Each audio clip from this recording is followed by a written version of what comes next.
Fuck Jason Whitlock, man. I mean, y'all see it, but our next guest has been a friend of the show since our humble beginnings. We were at a different studio, but he came through, didn't know us from a can of paint, but it was a good time nonetheless. Like, he's a Northside native with a gift of song in his heart and a voice so syrupy you'd swear it came straight out of a bottle of Activist. A student of the culture. Oh, look, baby. Ace Honors Award winner. A tour connoisseur because he's home, but he's never home.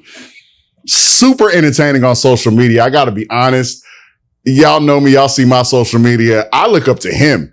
His stuff is hilarious. Follow him on everything, especially Twitter. You niggas got to know how to read. Be on Twitter, please. Okay. A future Grammy Award winner, the MVP of R&B, your sister and auntie's favorite singer and songwriter. And also, I've told him before, and if I see him follow, your mom's too. Yeah. And if I see him following a girl on IG, I don't even bother to DM them. All right. With the album, Nina. He already got the like crazy. Right there. Already crazy. I'll be like, damn. With the album, Nina, in your phone right now. Friend of the show, Jack Freeman. All right, Jack Freeman. Looking like Bane. Hey. What's going on, man? You called Jason Whitlock a coon and got banned from Twitter? Bro. I called him a coon on Super Bowl Sunday. And I was in LA. This last Super Bowl? Nah, it was the year that that Tom Brady won with the Bucks. Oh, okay. I was in LA and I called him a coon because he's a super coon. Yeah. Jason Whitlock, you're a coon. And a couple of days later, I tried to log in and I was like, hey, wait a minute. I guess they cut me, bro. Like, oh boy, the Jets. I guess they cut me, bro. They cut me. So he won't let you call him a coon, but he'll let everybody else call everybody a nigger. That's I was in the clink for the coon 3 years. is the line. I said, coon? Yeah. Nigger, we're fine with hard R out, but coon. X is wild. I call it X now because I'm like, it's not. No. Your mama call it Twitter. I'm gonna call you Twitter, bruh. I don't call it Twitter no more because I'm like, it's absolute trash now. Oh, it's a hellscape of a site. It is a hellscape. It's not what it used to be. You can't do nothing. I really used to actually use it for news and everything, and now it's just like, it's a terrible place, man. Racist. Social media has become such a terrible place. I was like, which one is good now? Like after the TikTok ban when they did something. And then they came back. They did something. You can't talk about the president. No. They'll nix you real quick. I'm like, you got to talk about the day parties. I'm like, it's riots. They got these parties. The young kids be sneaking stuff in all the time. They're like, hey guys, want to come to the party?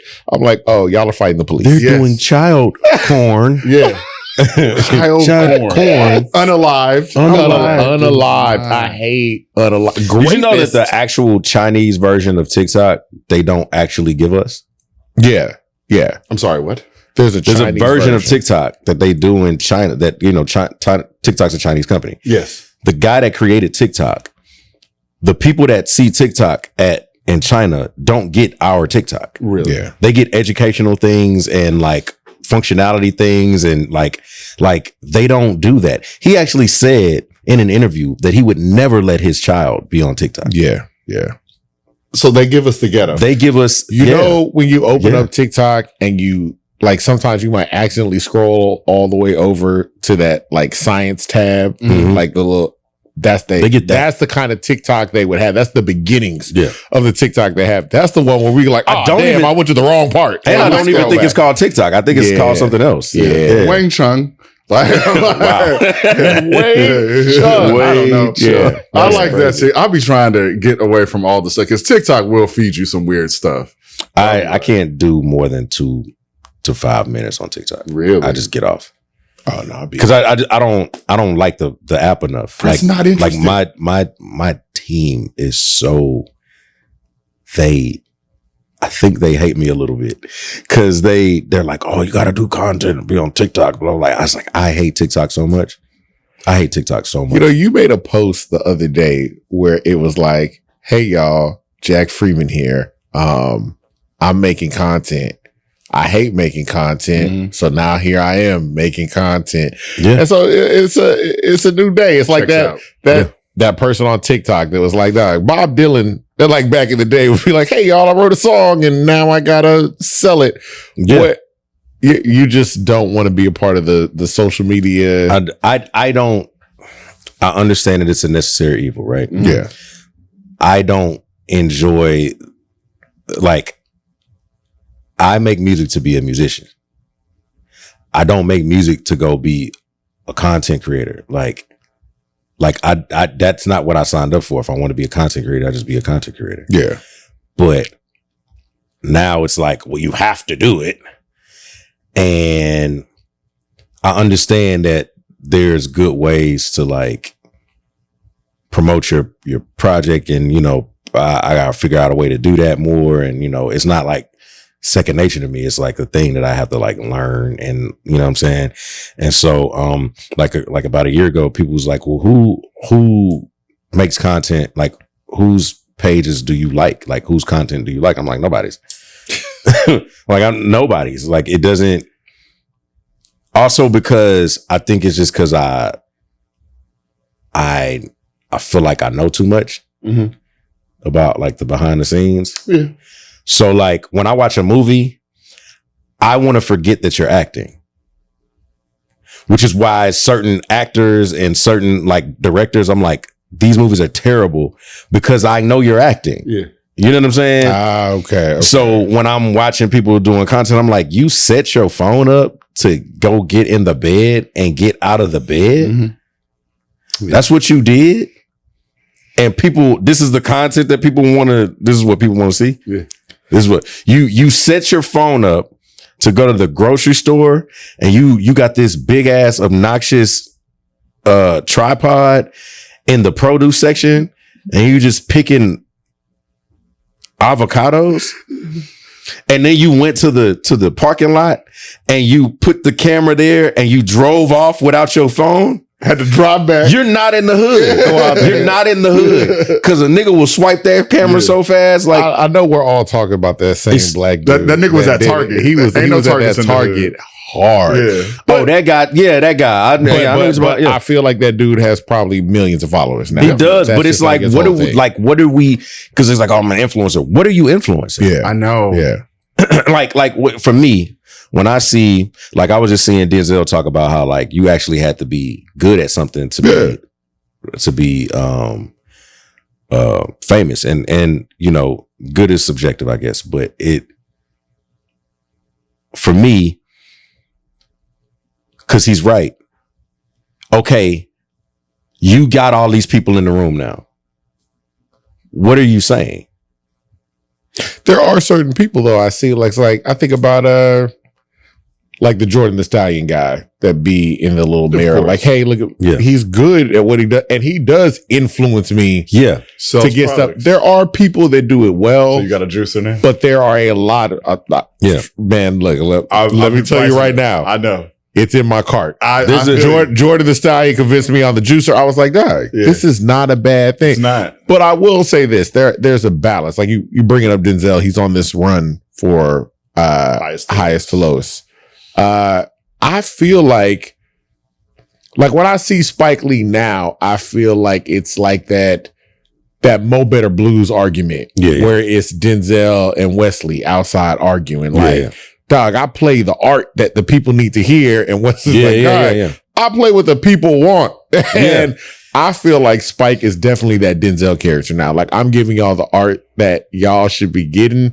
And there are just people like, dog, I like you got to give me what I want. Like sometimes I like this. Yeah, I like the things that maybe we don't just consider like that has artistic merit. I'm not gonna take a shot at Tyler Perry. I see you looking at me. You think I'm gonna take a shot at Tyler Perry? I'm not. That's my boy. I'm not gonna take a shot at Tyler Perry because I appreciate you. Got to have Tyler Perry's and you got to have Spike Lee's. Yeah. You got to have both. Yeah. You gotta, bro. You got to have Kendrick and Drake. You got to have McDonald's and you got to have Fleming. Yeah.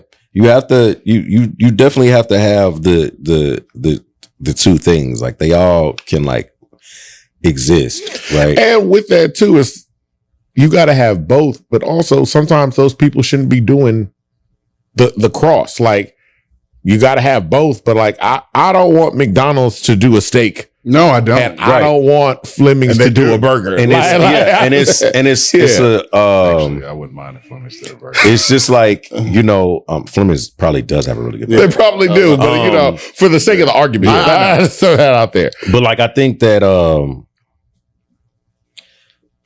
that's kind of what Styles P was saying about Drake, right? Is, you're great at making hits. You are a hit maker, and we will never deny that. But this ain't that. Yeah. When you come in here with these guys, when you come in here with the Pushas and the Jadakisses and the Kendricks and the Beanies and the Malices and the people that actually like doing this, like I enjoy, like there's one thing to fight a person, and there's another thing to fight a person that actually enjoys fighting. Yeah. You know what I'm saying? It's kind of like, I was just telling somebody the other day, I was like, the battle, that particular battle was literally like, that guy that likes slapboxing all the time? Too much. A little bit too much. A little bit too much. Or they slapboxing a guy that they really kind of don't like. And so the very moment that one slipped through that ain't, now he has all artistic merit to just go ahead and go upside your head, and then the fight gets serious. It's like, look, hey man, here's a couple jabs, like, let's spar a little bit. Cool. Just don't do this. And then you did that. It's like, oh, great. Yeah. Thank you so much. Thank you so much. Because I really don't like you. Yeah. I really don't like you. Yeah. And he knew. They've been and I have reasons why I don't like you. Right. Yeah. And for me, that's what the whole thing is. It's like when you got competition and when you have those types of like, push and pull and stuff like that, there's people out here that like really like doing this shit. Yeah. You know what I'm saying? Like when I go to a Bilal concert, right? I'm watching a guy that loves singing. Yes. And he loves singing so much that he does all the singing of all the genres and listens to all the shit and does things with his voice that nobody else can do. Right? Like, you gotta leave niggas like that alone. Cause they're a little bit crazy. They're a little bit crazy, and there's nothing you can do that's gonna shake them. And like you're not gonna out sing Bilal. No, you're not out singing Layla Hathaway. Yeah. You're not out singing Jasmine Sullivan. You know what I'm saying? It's just not happening. These people love it so much that they find ways to get better at it in every single way, and they're never gonna give you anything until they know it's right. That is so true. Is that the same cloth that you're cut from? Yes, absolutely. I don't like people's biggest gripe of Kendrick was he don't put out enough music. He taking 4 or 5 years. Good. You got to go live your life, bro. Yeah. Live your life. Come back here when you got something to say. Otherwise, don't fucking talk to us. Like, and again, and there's a lot of artists that can put out music all the time, like all the time. Like, I don't know how Les does it. Like Les is my guy. Yeah, Les puts out music so much. At a high clip. At a high clip. I always wait for him to be like, oh, you phoned this one in. And I'm like, but you didn't. Though. So I can appreciate Les. And guys like Gucci was doing that a lot too. Oh, man. And guys like Currency and guys that just put out a lot of music, right? I can appreciate that because you love doing it in your way too. But also I appreciate niggas that say, I am not giving you anything until this is perfect for me. And I got it where it needs to be so that I can say exactly what I want to say and I don't have to fumble over nothing, because those types of artists don't have to give you 5 of the same song on one album to try to get across that thing. They just do it the one time and then get to the next thing that they want to say. We don't really need you trying to make the same song over and over again for you to do that. Like, that's the cloth I'm covering. Like, bro, we've been promoting Nina for 2 years. Yeah. And we're finally putting out this deluxe, right? And I'm finally clearing my palate of this so that I can get to the next thing. But you have to have, I was just saying this on on Instagram a couple of days. Like, the thing that people don't tell you as an artist is that you got to have an immense amount of stamina. The stamina to be able to go in here and say the same thing over and over and over again. Listen to the same song over and over and over again. Now, when you got a new mix, you got to listen to that version. Oh, okay, we got to change that. Okay, it's going to take another couple of days. We got to do that. We got to do that. We got to do that. And then you got to do it. And then you got to do it again. And then you never really stop promoting your music, right? It's like you never really, like, every audience that I go to now is a bunch of people that don't know who the hell Jack Freeman is. They didn't come to see me. They came to see Jagged Edge. They didn't come to see me. They came to see, I just did a show in New York with Maya, Trey Songz, and Bobby Valentino. They didn't come to see me in Queens. They came, they didn't even know if I was there. So these people that showed up early, you get 15 minutes of Jack Freeman, and now you got to figure out who Jack Freeman is. Yeah. Right? So the stamina that you have to have, the attention to detail that you have to take that long to craft a piece of work. The only other person I know that was putting out music at a high clip every single year, and it was just like what Jay-Z and Stevie Wonder. Yeah. Stevie Wonder had 5 straight years of classic albums. Stevie. Yeah. And then there was a lull in time where, like, they weren't as super classic, but they were still good. Mm-hmm. And then he came to you in the 80s and hit you with some more shit. Yeah. Right? Jay-Z was out here doing he had every summer something for us. You know what I'm saying? I think Jay-Z is what ramped up so many artists in hip hop to be like, that's the expectation now. Yeah. You have to come out with new music every year, or you're done. What happened to Wayne? Like, you just fell off. Yeah. Wayne did that run that was just like phenomenal. I think that's from Wayne looking at people like Jay-Z. It's like, oh, if Jay's doing that, I'm about to up it. And I'm about to mixtapes, because mixtapes is popping right now. Exactly. God, it's so high. Yeah, man. It's a like I think that when you have like, I'm genuinely excited when I hear a Kendrick Lamar album. Yeah. Like, when I hear that he's dropping something, I'm like, oh shit, like, I ain't heard from him in 2 or 3 years. I know this finna be something. It's gonna be something different as well, too. It's not gonna be the same. There are certain artists he's not giving you the same movie that warrant that. Like, I was excited when the clips roll out. That clips roll. I was like, this is something. Like, I know I don't hear from y'all often.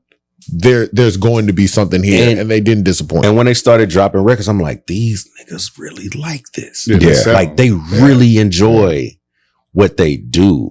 And I only want to be around, like, I think everything great starts with love. It really ain't about the skill of it. When you love it, you get better at it, right? Love is just like anything else. Like, love, like, just take it to your relationship, right? You've been married to this woman for 20 years. You might have got married at 25 years old, right? You 45 now. The 25-year-old woman that you married is not the same woman that she is at 45, right? Yeah. And she wasn't the same at 30 either. So every time this happened, now you got kids, now you got this, now she's going through life things. Now maybe she lost her father or a mother or something like you deal with loss over those 20 years. You got to figure out how do I make sure that I continue to love her properly? And that love changes over 20 years. When Kobe Bryant came in the game at 17, he had to figure out how to be a better basketball player for 20 years of his life. He was 37 when he retired, something like 37. That. It was 20 years of trying to be better at basketball because you love it. You show up every day in the morning and you do this. Like, I'm signed to Bryan-Michael Cox. He genuinely loves making R&B music. And just music in general. He loves doing this shit. This nigga won a Grammy, his 11th Grammy this year. And you know where he was when he won that Grammy? In the studio. I was there. He made like 8 beats that day. That's awesome. Like, what is that like? Does he just look up and be like, oh, got it, and then get back to the studio? He won it at the pre-show. He didn't even go. Right. So I think he posted like, yo, I just want to thank everybody for the, because he won for Made for Me, him and Jermaine. Yeah. Want to thank everybody, for the Grammy, blah, blah, blah. Yada. He was in the studio. He was at Westlake Studios in LA. We were there. We watched the Grammys from the studio. And I was like, man, when's the last time you went to the Grammy? He said, man, he's like, bro, it's been years. He said, matter of fact, I said, I'll tell you what, maybe you don't go until we win one or until I get nominated. Bet we going when we get nominated. Okay. You know what I'm saying? But you talking about a person, like I was just in there with like when I go to Atlanta, you know, we're always around Jermaine, right? Jermaine, when he talks that shit that he talking, he ain't wrong. He's not. Yeah. He's 100% right. And he's there all the time. Yeah. I didn't think that Jermaine Dupri had a house when I first met him because he was in the studio so long. I'm like, does he live here? Because it's a big building. It's like, okay, it's got to be a bedroom here somewhere. It's got to be. And I'm sure that there is. I haven't seen the whole damn complex. I don't know what it all looks like. But I'm like, this guy, like, you can't tell me that a guy ain't great when he's got records now and he's still in the studio every night. These dudes be hitting milestones and they be in the studio still making music. So you're naming people like, I mean, some of the people you name like Kobe or something. We're talking about people that love it, but also people that have considered themselves a perfectionist. Yeah. Are you a perfectionist? To an extent, yeah. I think, what's it like when a perfectionist meets somebody like a Bryan-Michael Cox or somebody you meet a lunatic? Yeah, because you be like, you've been able to do this on your own, and it's like, I know how to craft my albums. I know how to do this. I know how to do that. We were talking earlier about the creation of this album, and it's like, all right, I got it. Yeah. You said you had how many songs? So when I came to Brian, when me and Brian decided to do our partnership, I had recorded 50 songs. I gave Brian 14 songs. I said, this is the album that I think it is. He said, okay, bet. I think 14 songs is too much. We got to cut it to 10. But also, I feel like we need to round out the sound a little bit more. So that means you need to come to Atlanta and we got to make more songs. So while we're trying to cut to 10, we're making more songs. We did 6 songs in Atlanta. 5 of them are actually going to be heard. I think the other one, it just didn't work the way that I heard it in my head. So it didn't work out. We did 6 more songs. But those 6 songs were MVP, Undress, Anything, On This Day, and we got a song on the deluxe called All of My Love, which has changed 4 times since we've done. Like, we had to get a new beat, we didn't want to use a sample, all that stuff. Like, so like with Brian doesn't want to encroach on how I make music. Mm-hmm. He doesn't want to change the way that I make music. So he's not going to tell me, oh, them Rockaway records, you can't, nah, we ain't doing that. Or them Lab Box records, nah, we can't do the Lab Box records. Matter of fact, his ego is so removed from things that when I played him Shine, he was like, that's the first single. Okay. He said, play that again. That's the first single. That's the Lab Box beat? Yeah.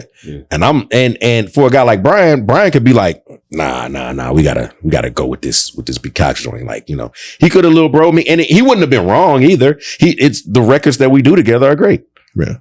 But he said, nah, I think that's the How do you keep your ego removed if there is any? Because to go from 50 to 14 on your own and then be like, let's reduce that to 10. But also out of that 10, we probably going to take away 5 and then we'll make so it is this kind of like whittling down of everything to build up. It's a self-auditing. It's just like, that's not good enough. Or it could be good, but do we want it? Like, is it like, I'm not feeling it. You know what I'm saying? The way I remove my ego, especially when it comes to Brian, is that like, I don't have 11 Grammys. I didn't sell 200 million records. I didn't make Confessions. I didn't make Be Without You. Yeah. I didn't make Let's Get Married. Yeah. I didn't make He Can't Love You. I didn't make Made for Me. I didn't make Pressure. I didn't make Forever. Yeah. I didn't make like I don't need to have the ego. And he's the first person to put me in a room with other writers. He put me in the room with Adonis and with Felly. Yeah. And I had never written with nobody before. He was like, it might help. You know what I mean? It wasn't, nah, bro, your shit ain't it. We gon' do. Because by the way, when I gave him Define Love, when we first met, I met Brian like 3 months before I put out Define Love. He loved Define Love. Yeah. And I did that shit all by myself with Rockaway. he didn't, you know, so it wasn't like, I wasn't like a blank canvas where he was like, all right, I really don't know what to do with him. He was like, let me just figure out, give him some sounds that I think could work here. And he's right. You know what I mean? Like, the album ain't the same without those records. And because otherwise I would kind of be, you know, in my own thing, just doing, you know, my own thing. So like we worked so well together because I just let him do his thing. I'm not going to go to Brian. Like I might not like something and I'll be like, I don't know.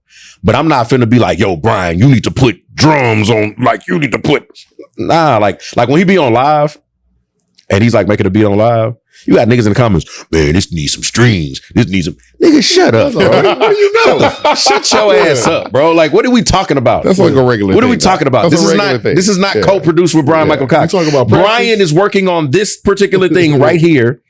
He's trying to get the arrangement down. The comment, you need to put synth bass right there. I think he knows that, bro. Or maybe that's not the route he wants to go. Exactly. Yeah, that's the internet. You'll see people like I saw that video of LeBron. He was just doing like a lift. Yeah. And it just looked different. Yeah. And people in the comments are like, oh, that's how you hurt your back. Straighten your back and people are like, wait a minute. I've been playing. You're talking to LeBron James. I've been the best athlete on the planet for 22 years, my nigga. Yes. I say, you think he doesn't know how to minimize injury? Yeah. But you're like, nah, he's doing it wrong. The guy who's never had a major injury in 22 years. He's doing it wrong, though. He's doing it wrong. He's mentioned in the big three. It's LeBron, Kobe, and Jordan. Yeah. And you're going to tell this man. You're telling LeBron James he has 22 years of on-the-job experience so that you can say, so for you to just shut up. Just shut up, bro. He's greeting kids on the court like, hey, dog, I watch you play, sir. Yeah. It's like, oh, yeah, good job. Play, dog. He's still on the court. Hey, LeBron, you played with my dad in 05. Yeah. Awesome. Damn, I did. Yeah. That is the internet. He's like, I don't even know. He played with Steph Curry, Seth Curry, and Dale Curry. Yeah. He played against Dale Curry.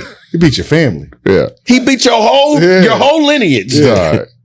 And it's still cool with you. Not a jerk about it. Vince Carter did the same. Vince Carter played with Dale Curry. Yeah. On the same team. Man, Vince. And retired with Steph out here hitting all the threes. Like when you gotta be like, that's why my ego gets checked at the door immediately. I'm about to go in here with arguably the greatest R&B songwriter of this of this era. Yeah. Like I want to absorb, like I talk to Jermaine because I be wanting like Jermaine to give me like gems of stuff like that. I don't even think I've ever told Jermaine like, yo, I really want to do a song with you. I don't like, because it'll happen when it happens. If he wants to do it, I want him to want to do it. But I'm also with, like, this is Bryan-Michael Cox, bro. Like, Brian has introduced me to niggas that I'm like, what? Like, shout out to Rich Harrison. Rich Harrison. Really? Like, amazing guy. Brian, we just saw him in a bar one night. Brian's like, yo, we used to hang out so much. Like, Rich is a, like, being adjacent to Brian, you just be around people that you just be like, oh, like, this is, like, they got real hits. Like, what's the most impactful person that you've met for you?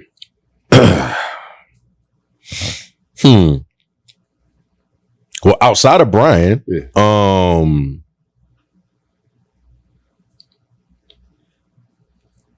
I think so far it probably is Jermaine. I can understand. Cause I'm just around him so much that like, and he's a wealth of knowledge when it comes to this. And first of all, he's funny as hell, but he's like a wealth of knowledge when it comes to like just how to make this thing work and how do you stay here for 30 years, bro? 35 years, really, because he came out with 1990, 91. What was Crisscross like? 91? It was like 91. And then, you know, the Silk Times Leather thing came out like before that. Yeah. So, and I think Jermaine's arguably responsible for turning Atlanta into what Atlanta is. He's like, it's Jermaine Dupri. Bro, like they couldn't really crack the Usher code. Mm-hmm. He did. He did. Yeah. You know what I'm saying? Like they My Way, man. Yeah. everybody got sent to Jermaine. You know, Mariah loved Jermaine, so went and recorded with Jermaine and got always be my baby. Even with Jermaine, like one thing I do always love with Jermaine and Mariah, I'm like, Jermaine's so good. You can put Jermaine, Mariah, a piano, and an 808 hit. That's all he needs. Yeah. And the thing about him is, because me and Brian had the same reaction. Like, Brian didn't know when he first met him, he didn't know that like, oh, JD's like really writing these songs. Like, that's what when I got in there, I'm like, oh, like he's really a writer. Like, he really writes. Like, he does, like, he don't just make the beat and just go let y'all go do what y'all doing. And if he don't like what everybody else is writing, he like, nah, man, we gotta try to. And then he'll go in there and just do it himself. And it's amazing, like, because you see it, and the reason why it's impactful is because you see the hunger, you see the like, you know, Jermaine's 50. Jermaine is in the studio every single day. Brian is in the studio every single day. And if Brian ain't at the studio, he DJing. He, like, music is like what they live and breathe. And when you get around people like that, you like, then I don't have a reason to not, you know, be in the studio. They don't have to do nothing for the rest of their lives. They could both go ahead, sell their catalogs, make about 100 million, something like that, and never touch it. But what they would do if they did it is they'd sell it for 100 million and they're gonna make 100 more songs. Like, it ain't nobody that, like, when you think about it, it ain't nobody that went in that studio and didn't come out with nothing, with no hit. You know what I'm saying? Money did it. Ari did it. Jagged's done it countless times. Usher's done it countless times. Mariah's done it countless times. Like, you could just go down the list. They do it separately. They do it together. They do it with Jonte. They do it with it. And I just be like, wow, like, these guys are really like, and it feels like they never run out of ideas. I mean, even with Jermaine Dupri, we're in Houston, June 27th, his Streets Ain't Right from Crisscross. Exactly. Like, that's wild. Exactly. Like, he's, that's the impact he has on me. Like I said, like, I ain't never just been with Jermaine and been like, hey, you can write me a song and make me a beat. You know what I'm saying? Because I also just be like, let me just not do that. Like, I want him to want to do it. I want him to be like, man, I got something for you, bro. Like, try this out. I did hear a song the other day that I told him, I was like, if that nigga don't want it, I want it. And he started laughing. I said, oh no, I'm not joking. Who was it written for? He can't say that. Can he say that? You can say it. I probably can say it, but I'm not going to say it. Smart. It's an amazing artist that I actually look up to. I want that song though. All right. And I told him, but Brian, he was laughing, and I looked at Brian. I said, Brian, you do know I'm not joking, right? Yeah. And he's like, oh no, that nigga's not joking. Watch you get it though. I might get it. I don't know. We'll see. You got the talent. Like, I'm probably gonna be on his ass until he let me cut it. I'm gonna do it. So Usher didn't want it. I want the song. I want the song. I was gonna say, but we were all thinking the same. I mean, if Usher don't want it, you know what I'm saying? We'll see what I'm just throwing out names. I'm throwing out names. Yeah. How did you and Brian even meet each other? Like, how does this relationship come about? 2018, Migos hit me up and he said, yo, I'm doing an R&B showcase with Ciroc. And I'm bringing Bryan-Michael Cox here to be the host. And I need 3 artists that can, that you think might be dope. He said, I want you, but who are the other 2? And I said, well, I think you should get Susan Carroll and I think you should get Keith Jacobs. All right, Susan Carroll, Keith Jacobs. And so he was like, bet. He's like, can you help me find a band? Because I'm not really a live music person. I was like, cool. When I got the band, whatever. And I believe I went in the middle. I think I might have gone second. I don't think I went third. But I went up and I know I sang Nobody for sure. I'm trying to think of what other song I might have sang. because I was finishing Define Love, so none of those songs were really out yet. And so when I got off the stage, he was on the side of the stage and he was like, yo, have we met before? Like, I don't feel like we've met before. He said, I'm from Houston. I was like, yeah, I know you're from Houston. I know you're Bryan-Michael Cox, bro. And funny thing is, we had kind of met before in like 2012. We did karaoke one time and he was there and he did like, that's how I knew I said, yo, I did meet you because you came to karaoke one time at Aztecas, Recipes of Aztecas. And he said, and I said, you did party all the time and I was on stage with you. He said, that sounds like something I would do. I was like, yeah, that's absolutely something you would do because, and so like, that's like his party all the time. Yeah. So, he's like, look, I'm gonna give you my number. I don't really know what to do yet, but we should like do something. And so, I was like, yeah. So about a week later, so he was out that weekend. He was like, yo, I'm at such and such, come here. So I was just kicking it with him. And just kind of getting to know him. And then for like a week, I didn't hear from him. And so one day, because I was calling him and texting him or whatever, he wouldn't hit me back. And, Brian kind of does that, right? So it's life. Yeah. Yeah. So like when people be like, hey, can you get Brian to that? I'm like, Brian don't answer the phone for me either. Like, I don't know what to tell you. So yeah, still. So what I did was I sent him the Dropbox link of Define Love. And I said, this is the album. It's finished. I got it mastered. This is the album cover.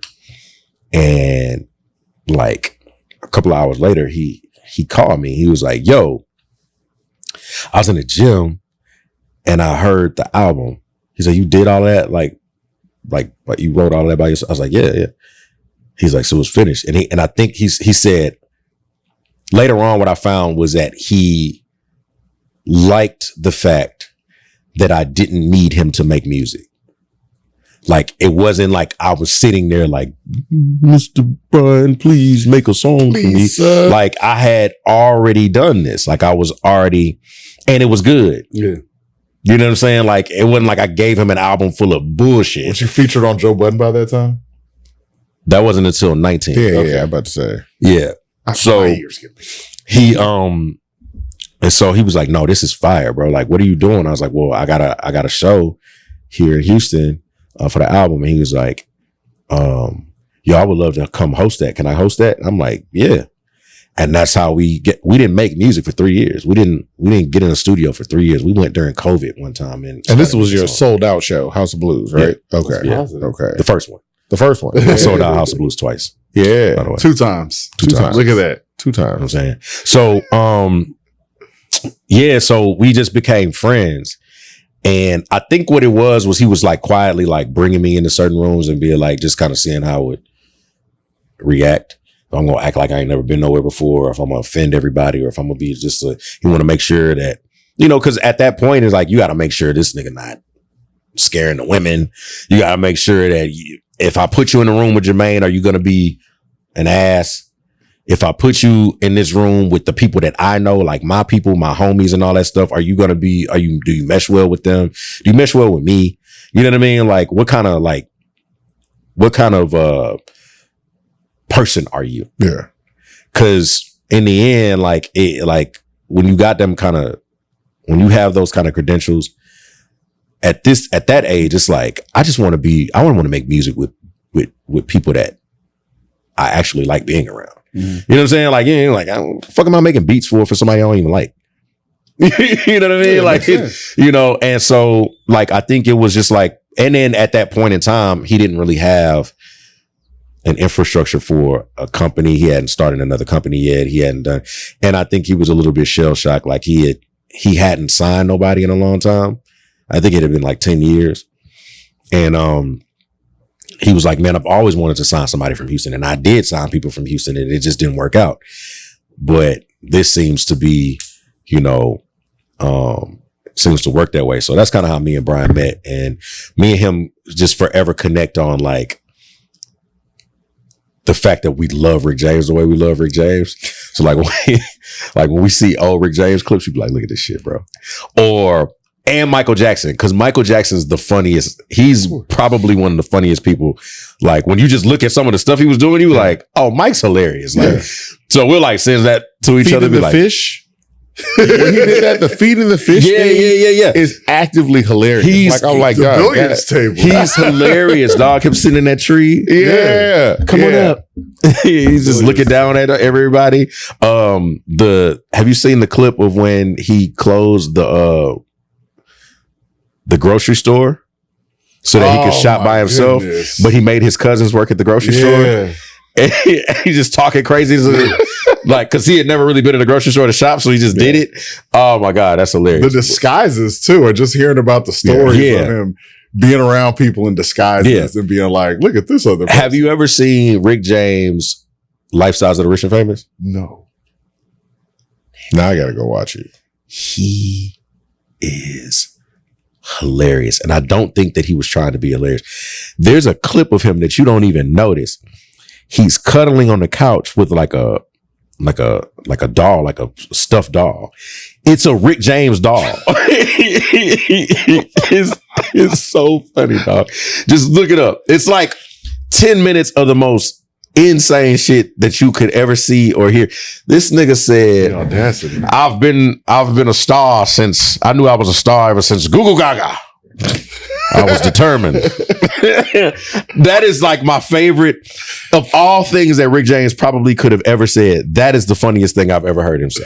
And I like people that are unintentionally funny. Unintentionally, like he was taking himself very seriously. Freddie Gibbs telling that story about Michael Jackson throwing hot chicken out of a limo roof. Like, Philly has that story too. Philly's from Gary, Indiana as well, and he was like, man, fuck that nigga, man. It was throwing chicken at us, bro.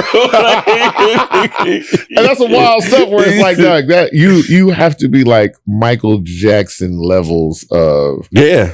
I told y'all, Michael Jackson, favorite artist, but crazy. No, Mike was crazy. Mike was crazy. But think about the film thin line. They definitely sent somebody from the label when he was recording Thriller, and that person had to call the label back and be like, what is he doing? And he's like, he's making a Halloween song. They said, what? They're like, what is he doing? He's making a song about Halloween. He's making a song about creatures and ghouls. There's a chimp in overalls, there's an elephant, there's a giraffe, and he's writing a song about a Thriller night, and he wants to do a video with a movie budget for MTV. And they was like, here's the thing about Thriller. It wasn't supposed to be Thriller. Ron Temperton wrote a song and the hook was Starlight Night. Michael Jackson said, Thriller? Nah, Thriller. Nah. We're going to talk about these ghosts and ghouls. Because I'm telling you that it's close to midnight. Something evil's lurking at your door. I'm telling you. What are we doing? Like that's definitely under the moonlight. There's Monster Mash, and then there's Thriller. Like, there's a think about that. Before Thriller, it was just Monster Mash, and they're like, "Hey, now there's Monster Mash play a little bit every Halloween. Yeah, that's what this man trying to do. He trying to do Monster Mash again. They're like, what is his problem? Yeah, I know they had to be like. It was just like, have you ever heard the story about when he played Thriller for the people first, and he hadn't heard it all the way, and there was so much they had the tape, the edits on the tape was taking the bass out, so it was too many songs. And when he played it, there's no bass. He ran out of the room crying. And Quincy was like, what's wrong? He said, there's no bass. There's no bass. We have to do the whole, we have to do it. Yeah. All of those Thriller songs didn't make it because it was going to take too much stuff out. And they started miking the floor in the studio because he was dancing when he was, like, a lot of the music that he's doing, like, he's got the loafers on, and some of the percussion is literally him in there dancing. Oh, that makes perfect sense. Yeah, they started miking the floor because they found out he was just in there doing it, and they was like, we got to do something with that. I was watching this one something on YouTube where they were talking about basically like some of the greats. That's what they've done. I mean, when you're listening to the music, you're hearing the performance from Mike, Tupac, James Brown. It's like they're performing while they're recording, and you get all of that. Yeah. Like, there's gotta be something. You have to envision yourself doing it. You have to be like, if your goal is to be a stadium artist, it's like, you got to envision, like, is this going to play well in the stadium? Like, is Drake, nigga, we made it. How is that going to feel in the stadium? Yeah. How is Big Pimpin' going to feel in the studio? I mean, in the stadium. Yeah. How is, Peekaboo. Yeah, peekaboo. How is that going to not look like on us? Like, how is that going line? Yeah. How is this going to work? Yeah. In these arenas and in these stadiums. That's if that's what you want to be as an artist, right? So, like, which means the beat gotta hit a certain way, and like, Can't Tell Me Nothing is like, when that shit hits in a studio. Yeah. I mean, in a stadium. Yeah. You like, oh, this is it. Nah. Wait till you have to, like, you got to envision it. So when you in the studio, it's like I only write from a place of like, okay, well, if I perform this, can I breathe in between and do this the right way? That's why I utilize the space that I utilize when I make the songs that I make, because I want to be able to, like, say what I got to say without having to be so wordy, and then give y'all the shit. That's good. So when you write Shine, you're literally like picturing taking somebody's girl. Yeah. So it came from a story of, like, one of my platonic female friends is telling me all of these stories about her dating woes, right? And I would jokingly say, see, if you'd have been with me, it would have been no problem. Like, this would be no problem, right? And we've never even gone that route, like, and never will, you know what I mean? But, and it became a joke, but then it was like, I was like, that's a song, though. Yeah. Like, why you let that man take your shine? You know what your problem is? You should have been with me. That's the problem. You know what I mean? Like, after I've given her all the advice of, like, it's gonna be cool, you're still beautiful, you're still dope, like, don't let that man do you like that. I'm here for you. I'm here for the support and all that stuff. But you do know, should have been with me the whole time. So it's Dirty Mackin' with the melody. Yeah. Shouts out to that's good R&B. That's the best kind of Dirty Mackin' when it got a melody. That's Donnell Jones standing outside in the window on that date. Well, like they said, Michael Jackson ain't had no business yelling at that lady about remembering the times that they had. You remember my girl? Like, on the phone, you and me. What about us? What about us, in this nigga house?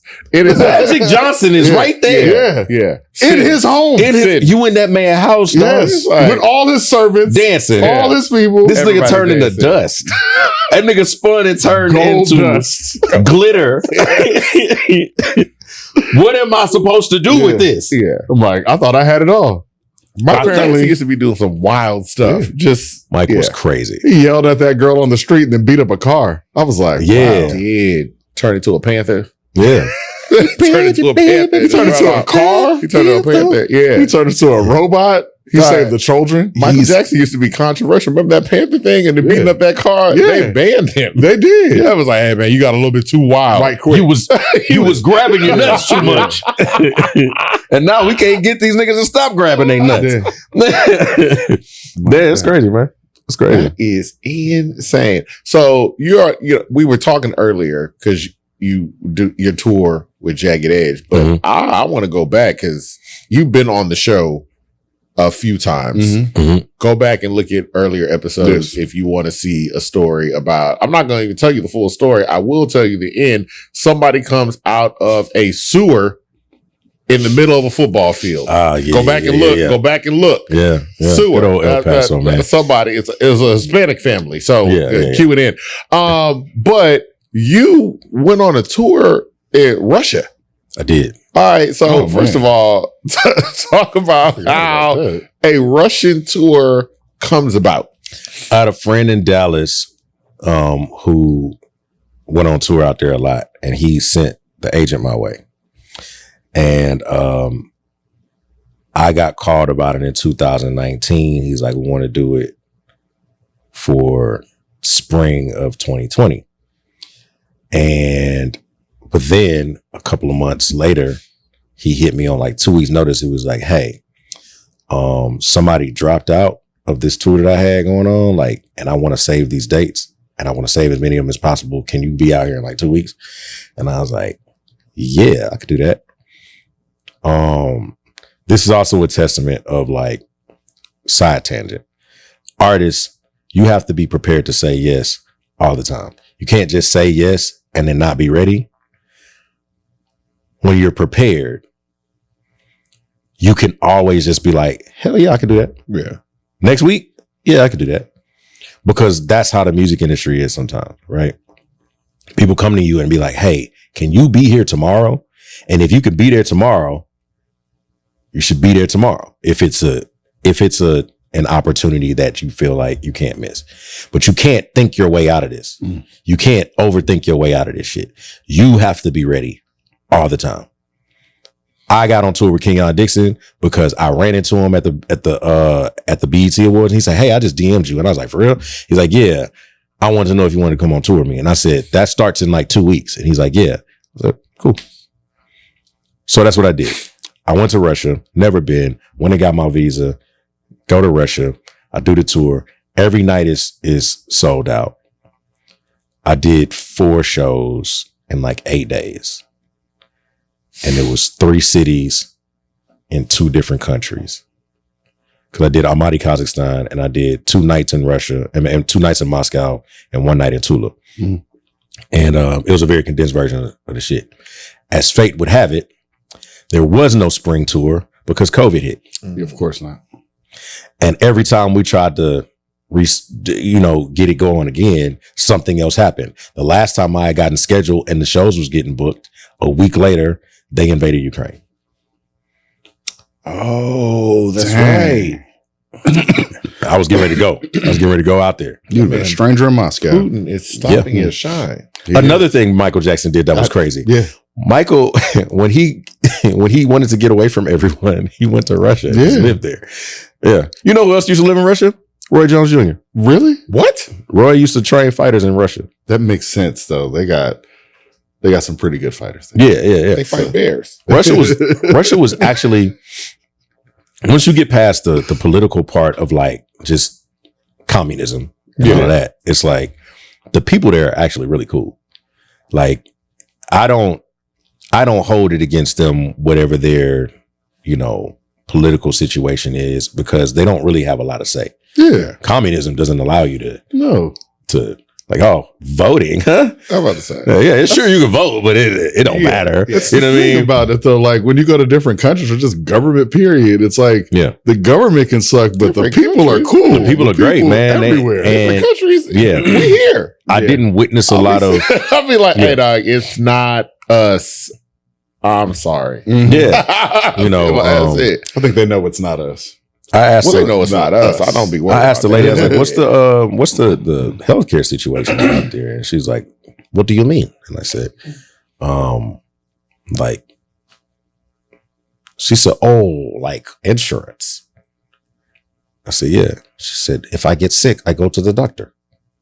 She said, "Oh, you mean the Americans? You private healthcare?" He said, "That's part of communism. We have free healthcare." Yeah. You say you don't want to make content. Just tell stories, do the voices. It's right. You're funny as hell, okay, bro. So here's what I will say. You are very much anti-content while also being pretty funny online. Yeah. Like before you called Jason Whitlock a coon, and again, you're a coon, Jason Whitlock. So before you did that and got banned for, what are you going to ask Jason Whitlock? How long have you been a coon? Okay. Yeah. So before that, like, you're funny online. You roast people. You was going against the incels for a while. And got a little still go against the incels. You still go against the incels all the time. Niggas are back. You incels are terrible. I never want to be around you. They sprang up. First of all, just the name. Involuntary celibate. Yeah. That's just wild. That means you trying to get it, but you can't get no coochie. Involuntary, and the bar to get it is also very low. I hate to tell people that, inform them, but you don't have to do much. Like shower, generally just be decent. be as a a decent person, nigga. Like somebody's going to give you and something. That's it. Have to be understanding of women in general. Now the quality and the it might not be how you want it to look. I don't even know. You know what? I don't even know if that's the case because every fortnight it'll be a woman that we're all like, that's high quality, and then she do a man reveal, and the man reveal will be, this dude dogged me out, and we'd be like, who? And you're like, oh, I know. You can like also be funny. That will get you. That will get you everywhere. You can get so much on accident. Yeah. That, like, Just by being cool. Like, so being an incel just means that you are a terrible human being. You're not trying. They don't. You're a bad person. You're really bro. bad. I don't think they know how to do anything as far because I've been around guys like in my younger years where I'd be like, you have no idea. Like, first off, why are you wearing that? Like, yeah. Wasn't Stephen Hawking married? He was. I think Stephen Hawking was married. Yeah. And I think he cheated. Stephen Hawking was married And he cheated. Yeah. Stephen Hawking. Don't hold me to that. Don't hold me to that. Allegedly. Yeah, yeah, Allegedly. Allegedly. Either way, he was married. He was married. Yeah. And you are an incel on the internet. Yeah, it doesn't make sense to me. My brother, I don't even want to hold your hand when I say this. You're a terrible person. Terrible. And it's like every barrier they put up, like it's like for years it was like, yo, you know, like the girls don't like what I like anime. And now all like the it. girls like anime. And so I was like, Anime but you niggas still be don't getting- have a girl. So it's like, it's you, sir. They It's- like you it's can find you. a girl for You can like find whatever. I feel- Everything. They're people. Like I said earlier, man, when dudes be like, you know where the women at? I'm like, how you not know? We live here. Nah. Just find what you like. There are women involved in all sorts of disciplines and everything. and art forms and all that stuff. Like they are everywhere. It's my almost brother. like they are You are just terrible.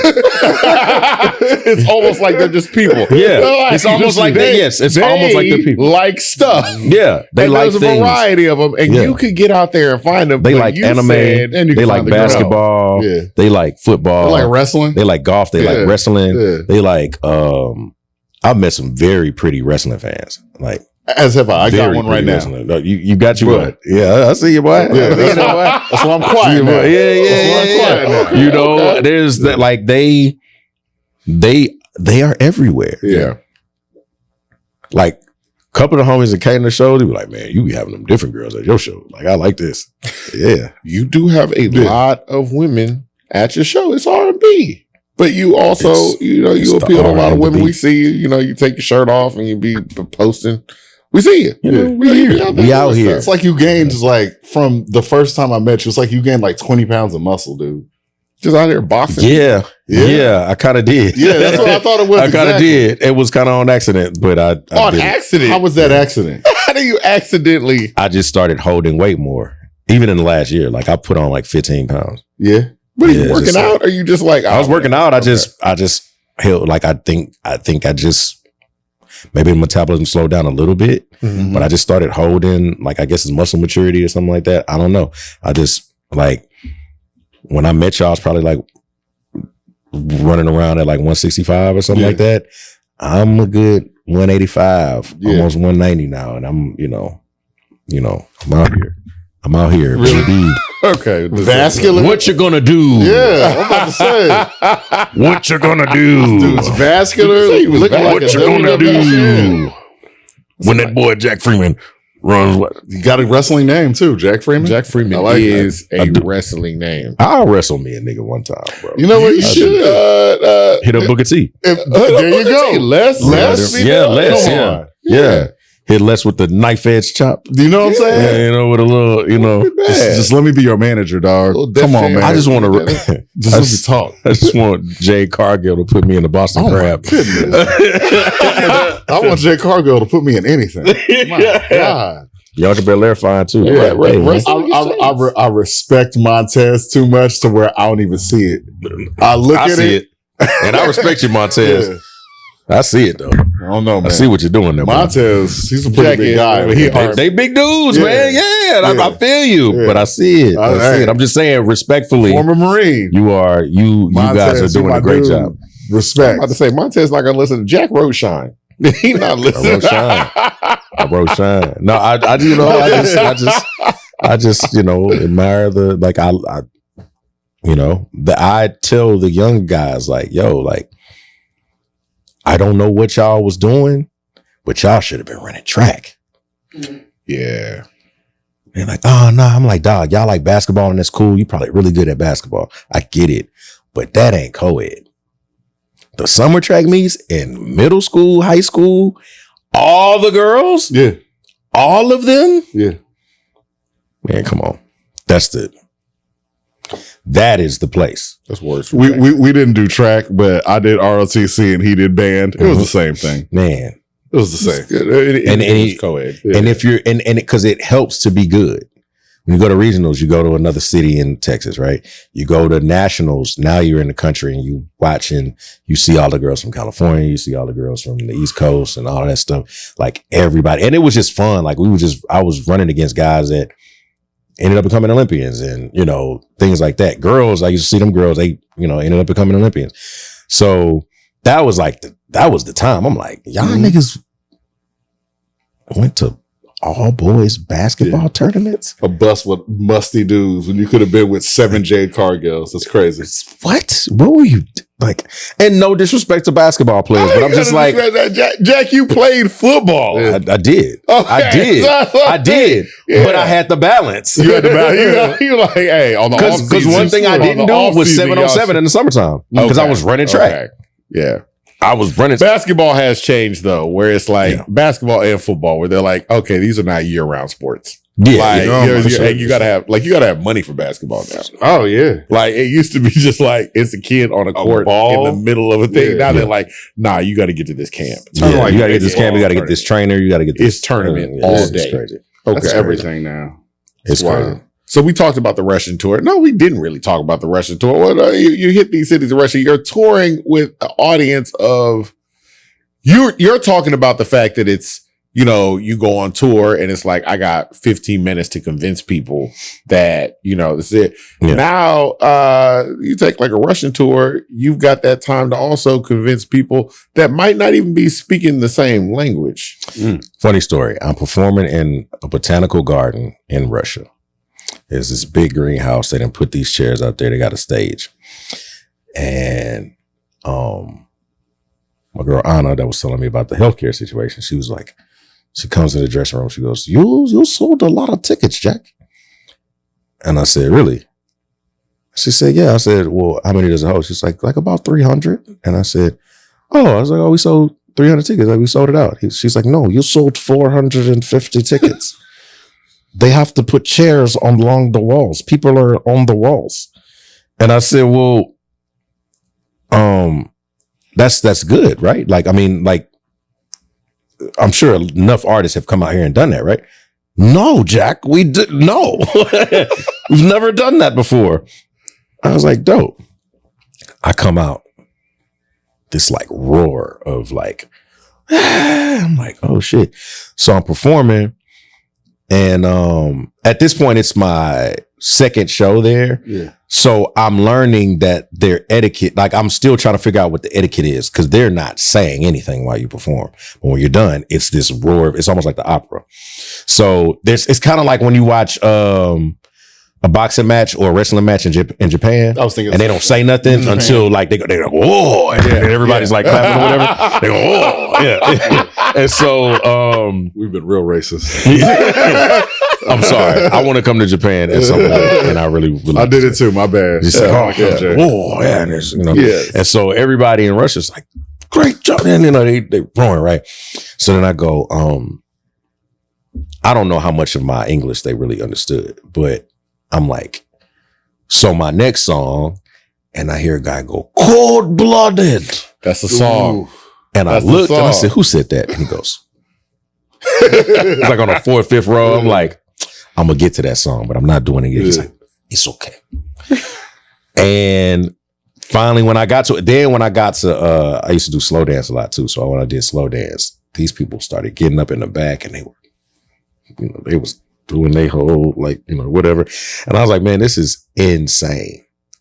It's insane because I think that as an artist, it's very natural to kind of like live in your own bubble and not really understand what's going on outside of like what's happening in your city or what's happening in the country. Like, I'm in Almaty, Kazakhstan. I'm at a party. I never thought I'd be in Almaty, Kazakhstan. Like, I had never even heard of Almaty before I got there. I just heard about it now. I just heard about it today. Almaty is... I thought you said Almighty. No, Almaty, I think Almaty is where Khabib is from. He's definitely Kazakh. He's definitely Kazakh. And so is... what's the dude? The dude used to do the movies.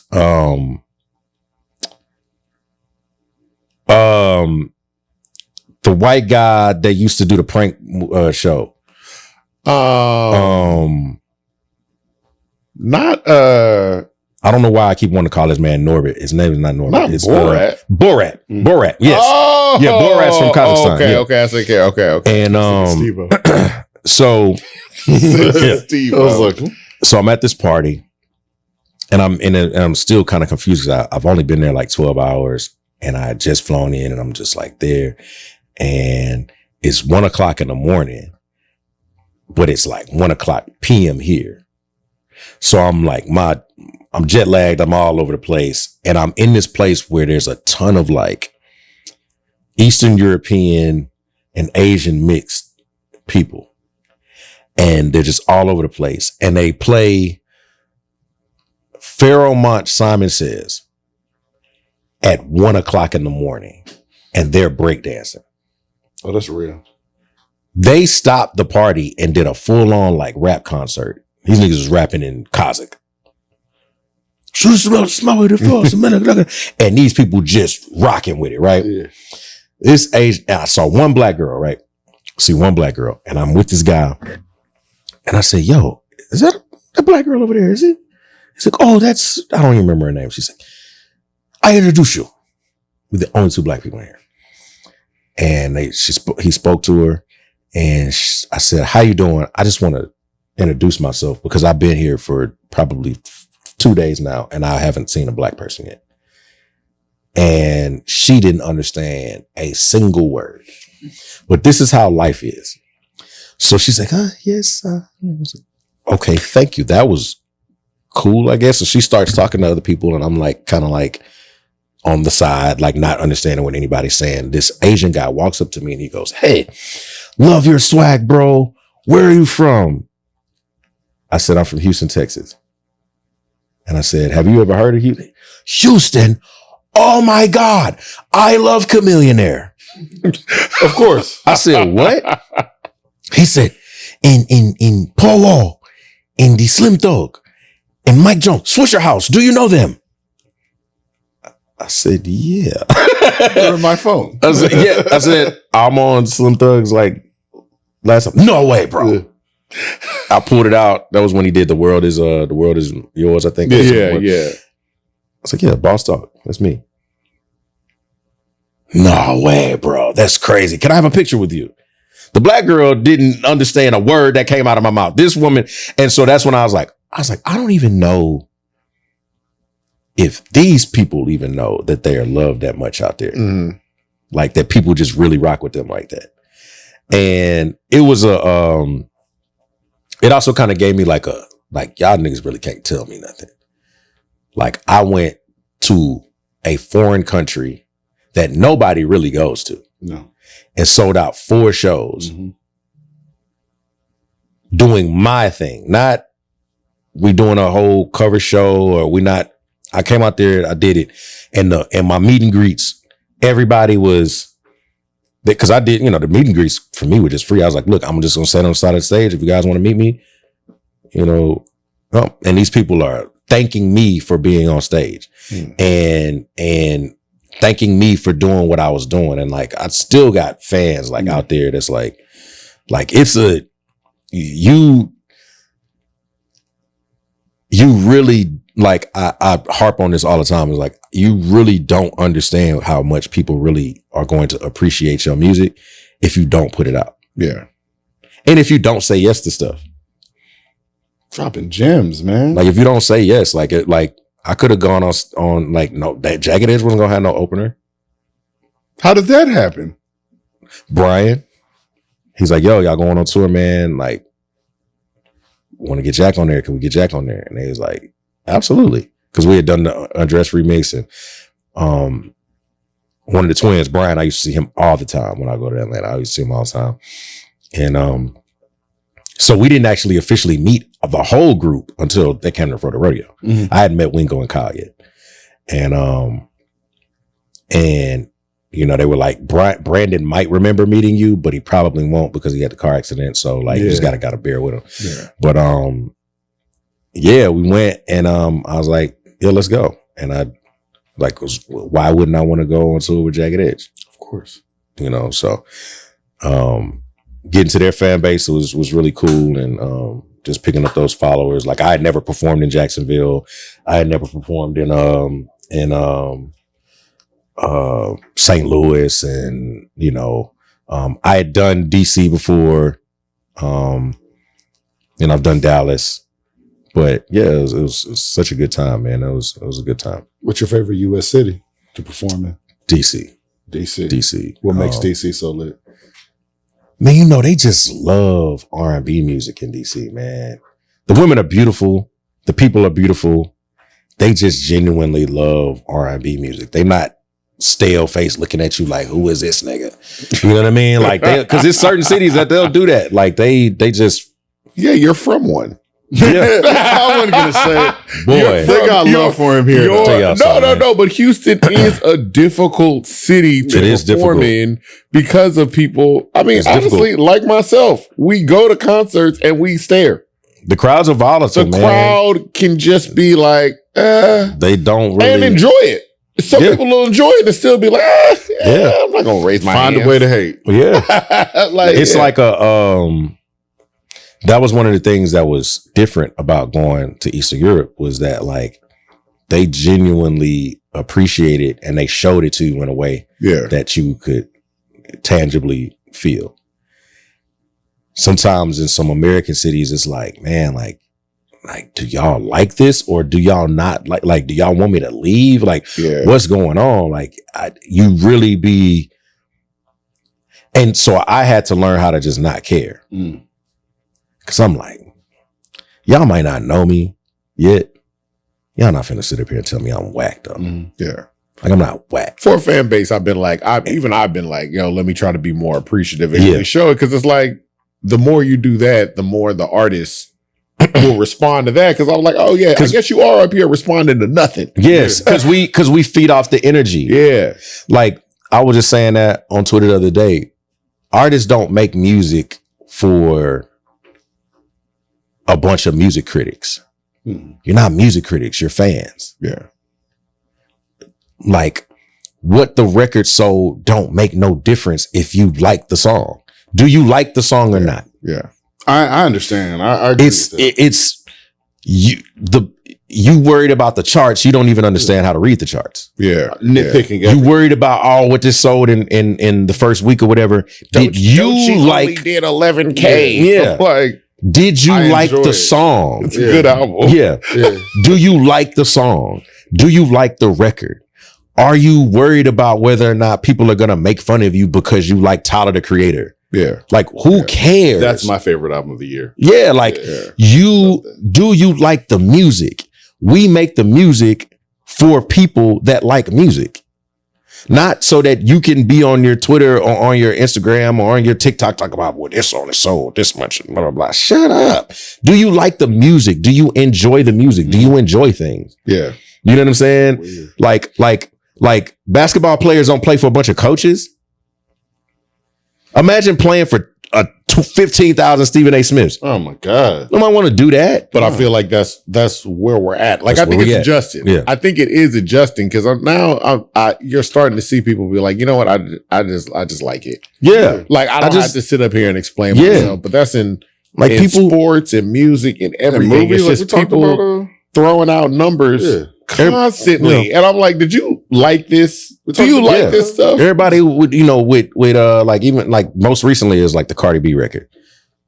Oh, he sampled this. He sampled this. And she did this, and these people gonna get paid for that, and blah blah blah. Yeah. Do you like the fucking song, bro? Yeah. Do you like the song? Was the song that bad? I listened to it. I go, she sampled it. Yeah. I liked it. I thought it was on beat. The hook was cool. I enjoyed it. What is wrong? I thought it was cool. The criticism of she sounded like she was reading, and it was like that style. I was like, oh, so you've just never liked Cardi B? Yeah, because that's how she always raps. I'm like, that's how she rap. Yeah. Like, We're judging the song. I thought we were all cool with the fact, like, we knew how we discovered Cardi B. Yeah. Cardi B was an internet personality. She has transitioned over. Mm-hmm. We are not saying Cardi B is the best writer ever, but we've always been like, Cardi B know how to deliver. Yeah. Like, Bodak it's just, Yellow is fantastic like, delivery. Bro, like, you like, it's not my cup of tea, but WAP? Come on. Yeah, like, you don't like WAP? Do you like... I like WAP a lot. No. If you don't like WAP, it's cool. I love some WAP. You don't like WAP? Okay. I love WAP. Okay, all right. WAP stands for worship and praise, bro. Yes. Mama. But yeah, like, bro, like, do you like the music? Yeah. Do you like it? And if you like it, support it. Support it. I was just saying something like this at an event the other day. The most slept on artist in your library never wants to be slept on. Mm-hmm. Niggas ain't making no money being underrated and slept on. You feel like you slept on? In a lot of ways, yeah. Like I do feel like, and part of it might be me, part of me because I don't do enough content. I think you do enough, bro. I mean, thank you. I think you do enough. But I lied. Yeah. We see you. But I just feel like I think my problem has been, and this has been a journey of mine. A few years ago, I looked in the mirror and I said, your problem is that artist Jack Freeman and athlete Jack Freeman are two different people and they don't need to be. What does that mean? Artist Jack Freeman, we make music and there's a level of like affirmation that comes with us giving you the music and you got to like it. Right. Mm-hmm. So, man, I hope they really like this song, man. What if they don't like it? What if they don't buy this? What if they don't come to the show and all that kind of stuff? Athlete Jack knew that when you put the work in and you're prepared for the race or for the game, you're either going to win or you're going to lose. It's just a number. It's just black and white. There's no stat of the Lakers won. They're the greatest because they've won more games by a larger margin. It doesn't matter if I beat you by 1 point. I'll beat your ass. Mm-hmm. I won. When we play dominoes and I domino and I get to 150 before you, I won. And you don't get to talk to me until you beat me. That's what this is. Maria Sharapova lost 19 straight times to Serena Williams. Yeah. And you don't get to tell me that Serena Williams ain't great because she did it 23 times. Mm-hmm. The biggest things ever, 23 times. The Grand Slams, 23 times. Amazing. Tiger Woods is a better golfer than you. Yeah. Because you ain't never beat him. Right? As an athlete, that's the thing. It don't really matter. It doesn't really matter what you think. It doesn't matter if you like Kobe Bryant as a person or if you like LeBron as a person. He doesn't get points for you liking him more. He's got 50,000 American motherfucking basketball points. And he's done it more than anybody else. The record. It's the record, right? Oh, yeah. As an artist, you got to care. It's like, oh, well, they didn't really like that song. Or, man, I really thought this was going to be good. And they didn't. I thought, there's a lot of songs that come out that people think are going to be hits and they don't hit, right? There's song that they don't really think are going to be hits and then they blow up, right? It's just a volatile situation. So as an artist, I had to learn not to care as much about what people thought because you ain't finna tell me I'm whack. You're going to listen to me sing these songs and tell me I'm whack? Impossible. You don't like things. You don't like things. You don't have good taste. You might be able to say like, I like him, but I don't listen to him a lot. Okay. Cool. You ain't telling me I'm whack though. No, I'm not playing this song for you and you be like, oh, that's that nigga not singing good. Yes, I am, bro. Don't lie. Don't lie to yourself, my nigga. Like, don't lie to yourself. And that was me, like, having to, like, learn to puff my chest out a little bit more, because I think that for a long time I was shrinking and didn't know. I was shrinking myself to be palatable for people, and I wasn't really, like, knowing. And for me, I was like, no, you're actually, like, really, really good at this. And you're actually, like, better than most people. And you got it all. The presentation when we first met you, you was just chilling. You look like, hey man, you just showed up, not like nappy. You just showed up kicking it. Cool, right? Now, I mean, the pants, the shoes, the hair, the shirt, like the glasses. Like, it's just, you have to look live like a star, bro. Thank you. And you have to live in everything that you actually are. Like, I can't be, like, even in, like, my love, like, I can't be with nobody that's not gonna let me be me. Because I gotta go be Jack Freeman out there. And everybody gotta see whoever that is. You know what I'm saying? And I'm not finna go out here and not sing to the best of my ability. And I'm not gonna sing, and present myself in a way that makes it look like I'm trying to blend in. If I was always extraordinary my whole life, I ain't never been ordinary. I was born highly extraordinary. I was born extremely intelligent. I was the gifted kid amongst other gifted black kids. That's where I was. That's who I was my entire life. And I didn't realize that until about 5 years ago. I was like, oh, the teacher was telling me to do that and not telling them to do that because she knew I could handle the work. It's like, I think that's how God talks to me, is I'm like, why am I doing this? Why am I going through this? Yeah. And he's looking at me like, nigga, because they're going to die doing this and you're not. Yeah. You're actually going to be stronger from this. Yeah. You're actually going to be better from this. Like, the teachers, when they used to get me to do stuff, it's like, I'll be like, why am I doing it? Because I asked you to do it. Yeah. I asked you to do it. You were looking at that as like, you're trying to get me. I'm thinking you're trying to single me out. And it's like, no, like, you are a kid that leads the classroom. When you do things, the other kids do it. Yeah.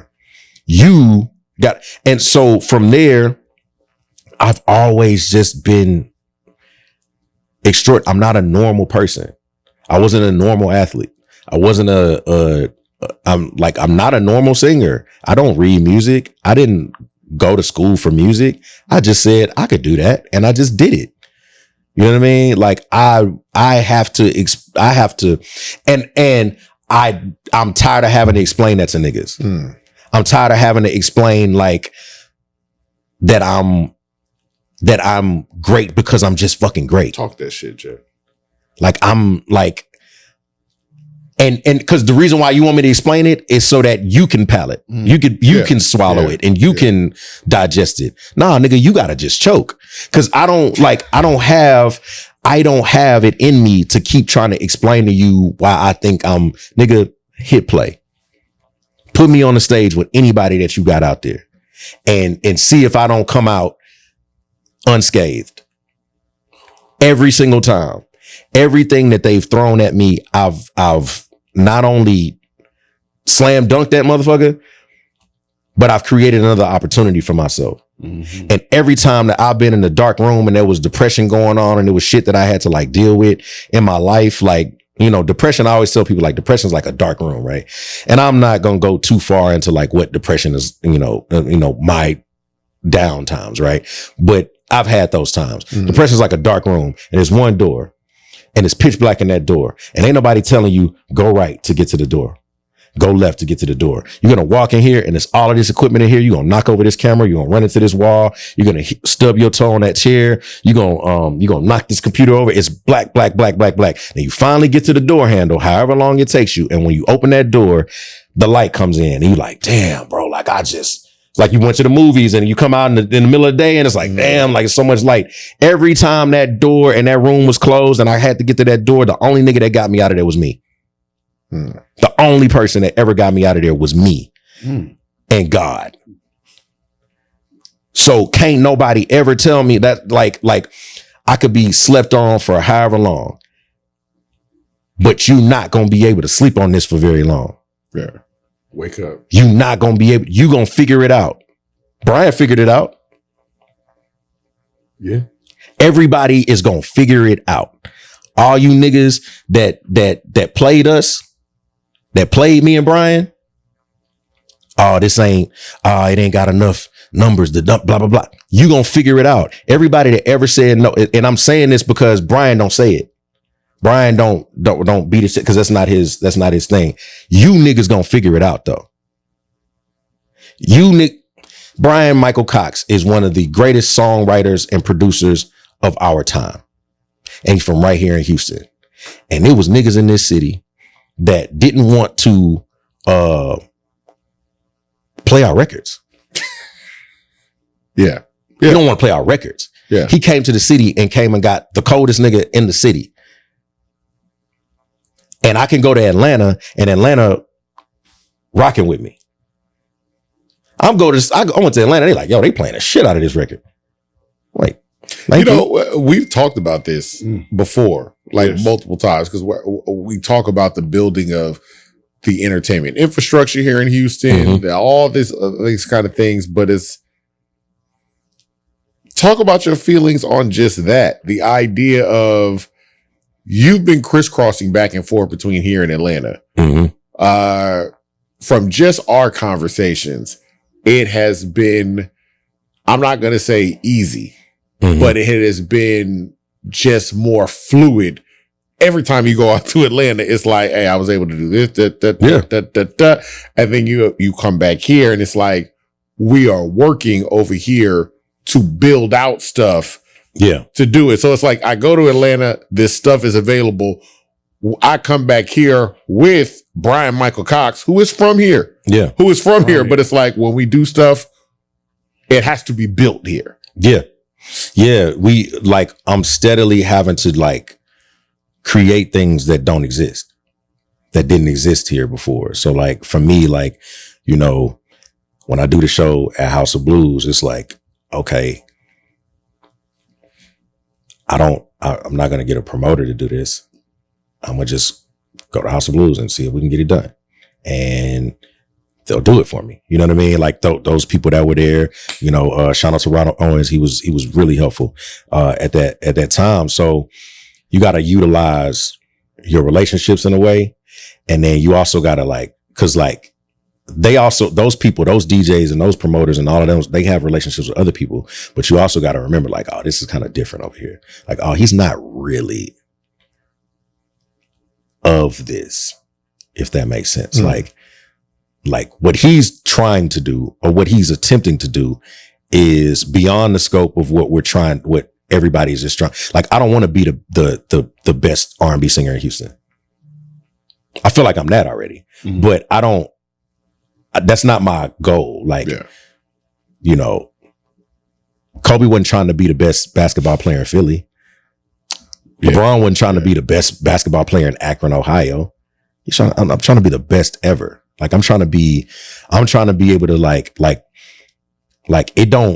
it doesn't register to people when you don't really see it. I see myself at the Grammys. I see myself, number one this and this and that. I see myself it made sense to go to Russia because I'm yeah, let's see how that goes. You know what I mean? And you don't see it. And sometimes people don't see it till it's right up on them. And then by the end, it's too late. Yeah. You got to envision yourself. So when we're, in Atlanta, they have an infrastructure because it's been there for over 35, 40 years at this point, to where it's people in place that are we can bring you to this label. We could talk to you here. We could do this. These producers are all out here. You know what I mean? You could just reach out and touch a lot of people, really. And, I've fallen up on things by accident in Atlanta that I have to I could never in Houston, and not because Houston is so much worse. It's just that we don't have the full on infrastructure that's needed to cultivate the artists that we have. Yeah. And everybody's so independent minded, which is great. But then it kind of makes it a little bit tougher for them to work with other people. Oh yeah. It's a double-edged sword. It is. And so, and you know, if you're a certain artist from Houston, if you're an artist that's a legend, then maybe it doesn't make a lot of sense for you to sign away some of the stuff that you own if you're not going to make the same type of money, right? But for some, it actually does help. You know what I mean? But it's like when you talk about R&B in Houston, it wasn't a lot of it. Mm-mm. Not really like a lot. Like you had Ideal, you had H-Town, you had Destiny's Child. And then later Solange, but like it wasn't just like so much of it to where, you know, like in Atlanta, I go to Brian's Party and see Neo and Jermaine and Sean Garrett. And, you know, one night I was in there, it was Sean Garrett, Bangladesh, Mario, JD, and Brian. I'm just there. I'm like, oh, these niggas is right here. Yeah. Like every Wednesday, you could just bump into somebody that you've either been wanting to work with or that you look up to, or, you know, and they not in there because they getting paid to do it. They in there because they just like the party. And there are things like Brian, ladies love R&B. Yeah, that's what we're talking about. Yeah, so that was a constant thing. And, you know, it's the same thing where I think Oshita told me he was trying to do it here first. Yeah, so he did it here for a little while. Yeah. And they might have done it at like 3 or 4 different locations here. The last one was 80. The old Rare.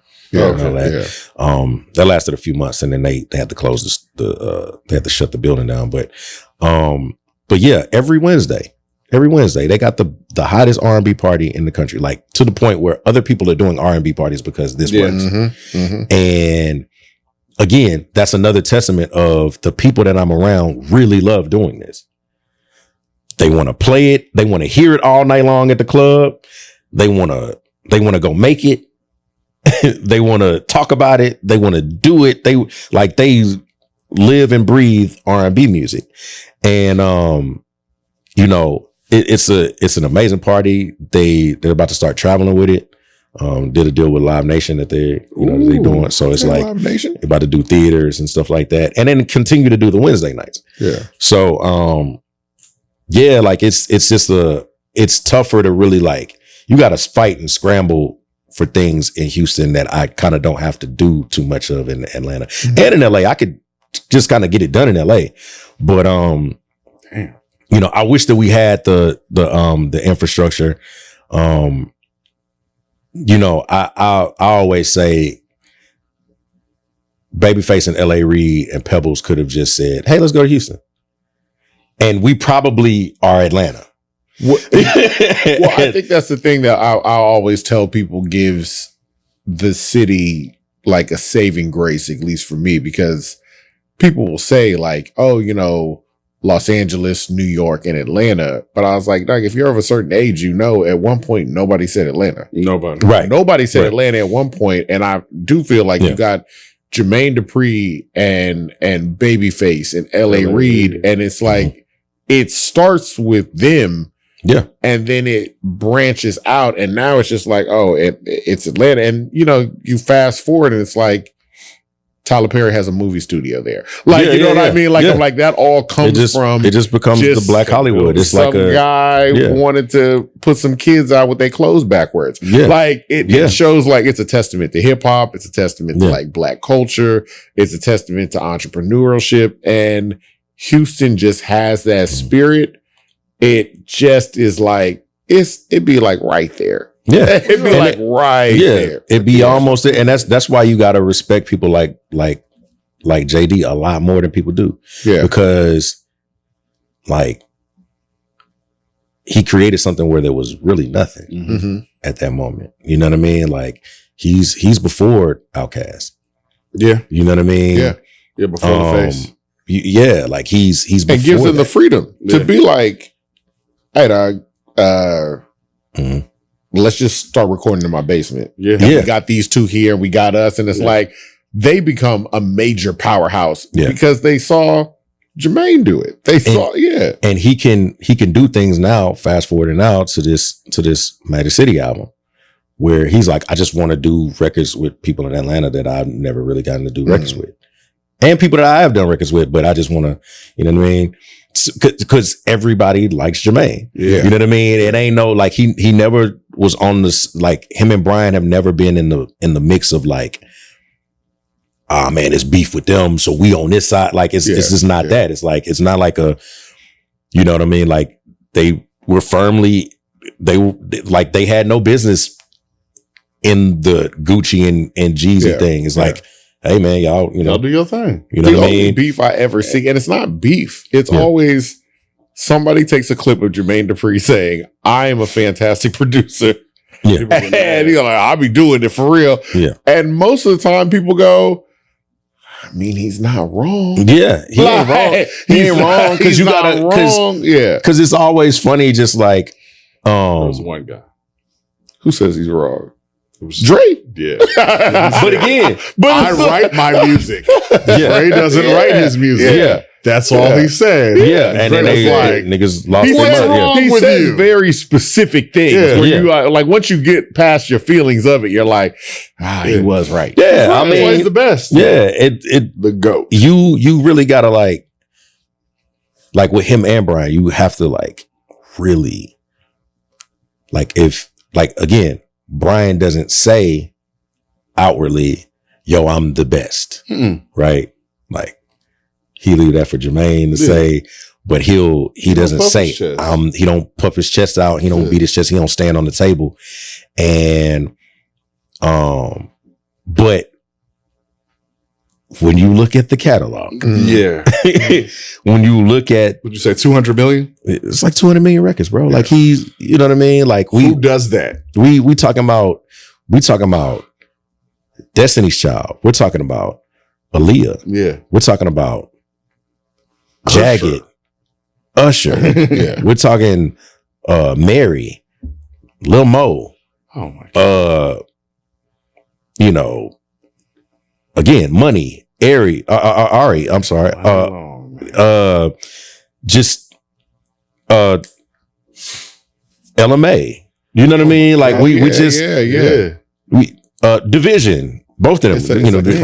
It's a constant. Just like these guys got hits in the 90s. They got hits in the 2000s. They got hits in the 2010s. They got hits in the 2020s. That's 4 decades. Yeah. Like you have to give them their due.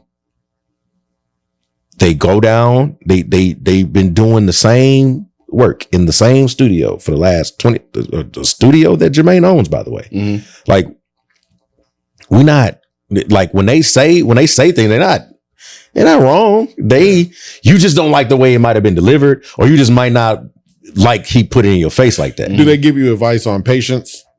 Like, do they ever come up to you that's like on some like, hey, look, we gonna work together and we don't know when it's going to happen, and we don't know if or how or can, but we're gonna set it up. Like, what do they tell you about that? So again, like I never go to Jermaine and be like, yo, I need a record. Like I don't ever do that. I just want him to want to do it. Yeah. Me and Brian, our patience conversations just has to do with like, we just got to keep plugging away at this shit. Because again, when y'all niggas played us over and over, we have to then go back and be like, all right, we just got to figure it out another way. That door closed. We got to go to another door. We got to go and figure this out. Oh, we almost there. And then a nigga get fired somewhere and then we can't, and then that door closes and then we got to keep doing. It's the patience of like, just like, I have the reassurance of Brian that's just like, look, we're going to put a lot into this. I don't plan on stopping. We're going to get to it the way we're going to get to it. However we get to it. Something's going to shake for us. Because again, you can't listen to the music and objectively be like, that shit whack. Yeah. Even the way you put together videos. Even the way you put together videos. Yeah. Like we do like you can't, it's a good product. And that's part of the battle right there. Like, is you actually gotta be good still sometimes, because the shit, like, it's a lot of artists that aren't that good. Like, maybe they don't rap so well. Maybe their production ain't really great. Maybe they don't sing so well. And yeah, sure, a lot of them are making it. They're really popular and they doing their thing. And, you know, and I'm not hating on them or whatever, but like, we are intentional about the type of music that we make and how we want it to be presented. Because, you know, we could just do microwave shit and just try to figure it out. And it'll probably work a little bit faster and, you know, all of those things. But when you really making real R&B music, when you're really doing this thing for real, it takes time and it takes a lot of money. You gotta be willing to do it. You gotta have the stamina and the patience to be able to go in there and answer the same questions at the radio and listen to this mix and be like, it ain't there yet. It ain't there yet. It ain't there yet. Because when it gets there, when you finally get that perfect mix, I wish everybody understood what that felt like. I think that everybody that critiques music should try to make it at some point, no matter how good or bad they are.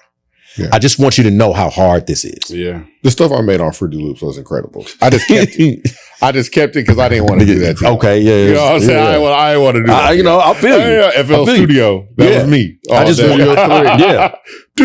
I just want you to know, I just want people to understand what it takes. Sounds like Timberland. Exactly what it was. Because even the artists that we might think are whack, right? There's still a respect that has to be there for an artist that spent the type of time. Like, I know what it takes to actually make a song. Yeah. Like the type of time and the hoops you got to go through to get it played, and the money you got to spend to get people to act like they like you. Yeah. The award shows you got to show up at and go lose. Yeah. And the outfits you got to buy, and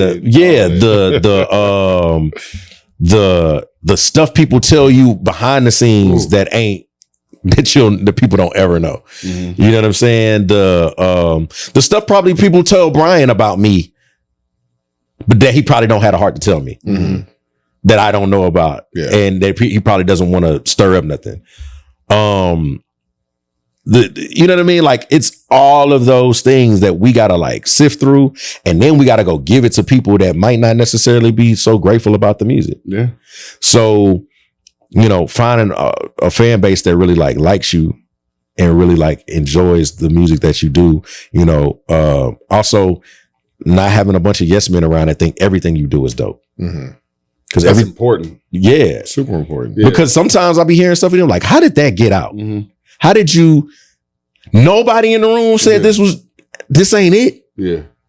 Whole entire albums. Where I'll be like, this is where you went with your career? Yeah. We waited 6 months for this. Yeah. They said no. Because here's what I know.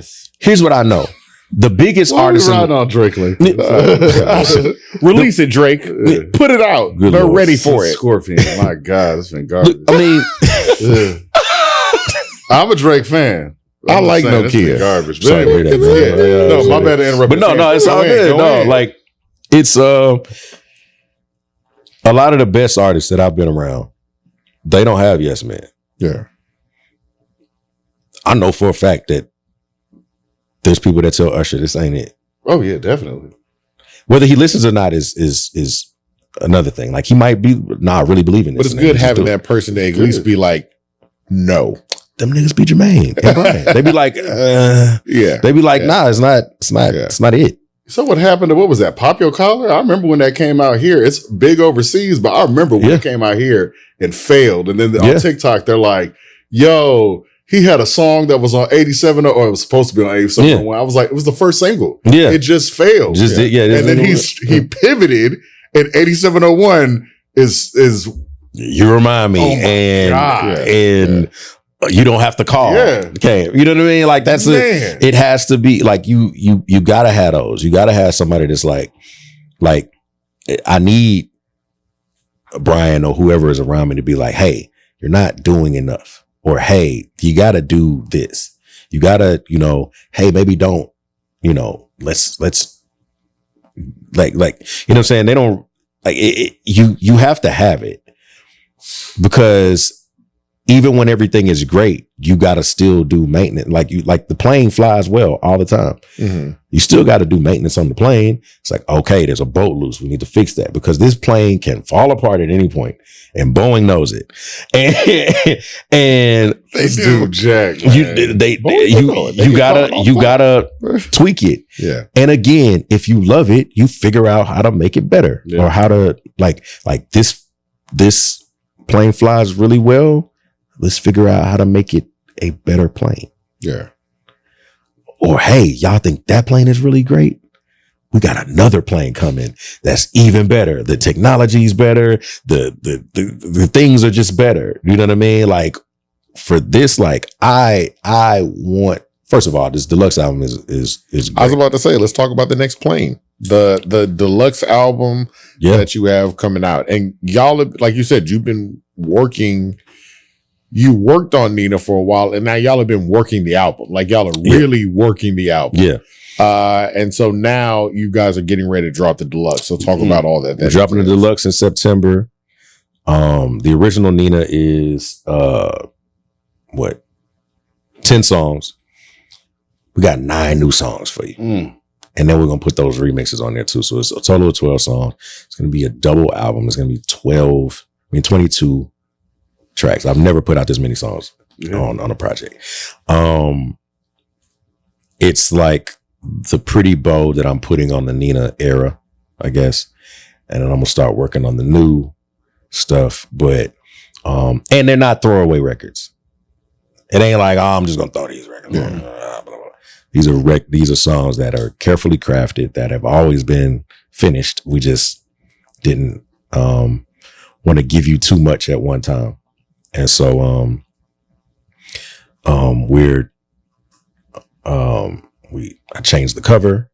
I did everything. We're gonna do the Chop Not Slap version. DJ Candlestick. Shout out to DJ Candlestick. Shout out Candlestick.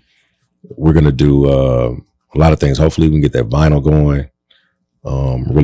Really want to do that. Shouts out to vinyl. Yeah, man. It's for all the pretentious people like myself that like to put it on. Are you gonna make CDs? I'm like, who? It's me. Where do you play it? Where do you play? I have a CD player. Where? In my apartment. You haven't been in my apartment in a while. Is that like a disc man? No, I have a CD stereo. They got a Walkman.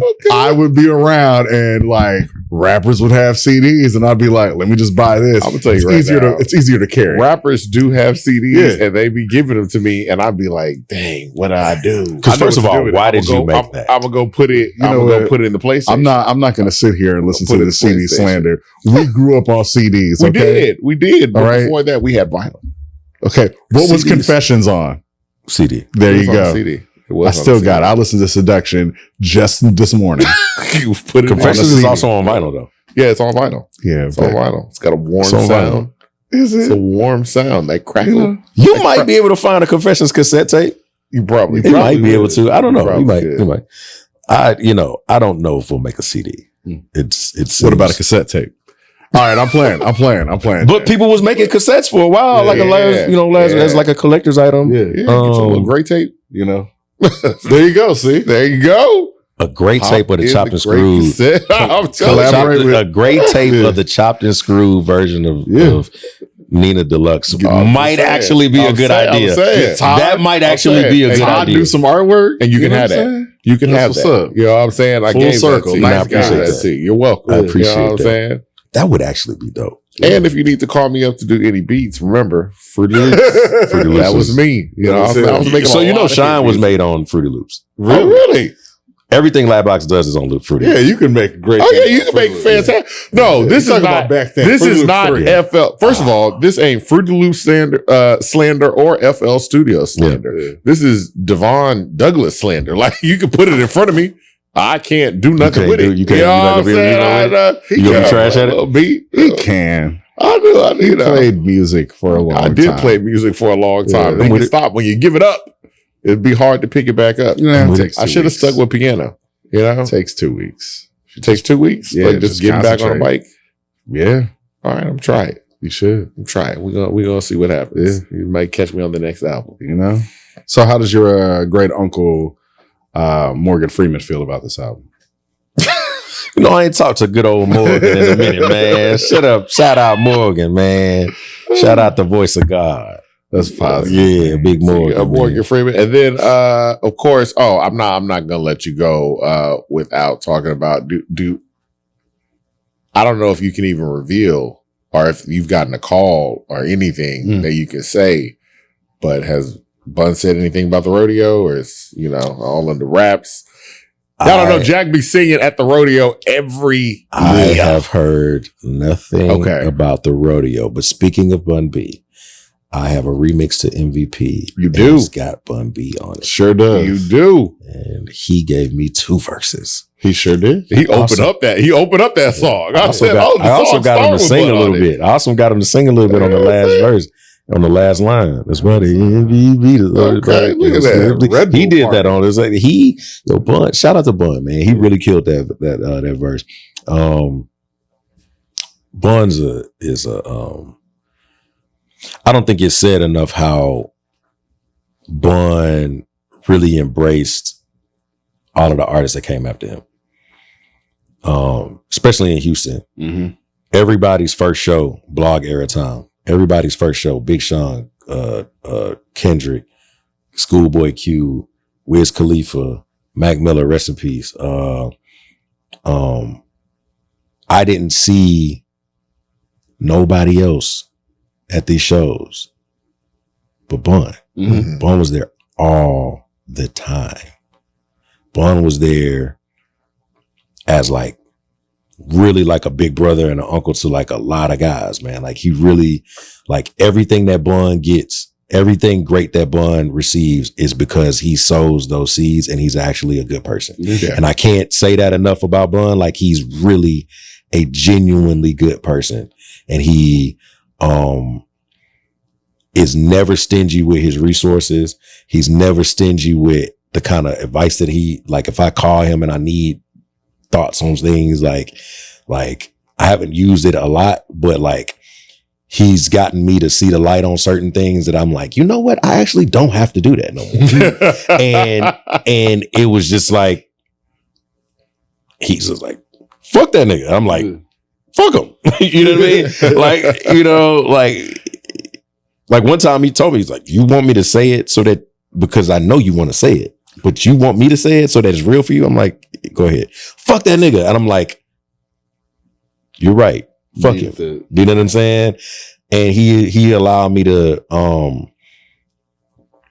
he really is like a genuine dude. Like he not gonna play with you. He affirmed me in so many different ways. Like when he would, like he'll call me. First time he called me to do a song with him, he's like, hey, how much you charge to do record? I was like, well, Bun, it's you. Like, what are you? He said, nigga, don't do that. He said, Jack, do not do that. Cause you're gonna be doing that shit for the rest of your life. What do you charge? How much do you want? Come do the record. We will take care of it.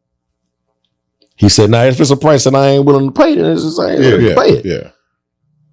And every time, like I don't question it no more.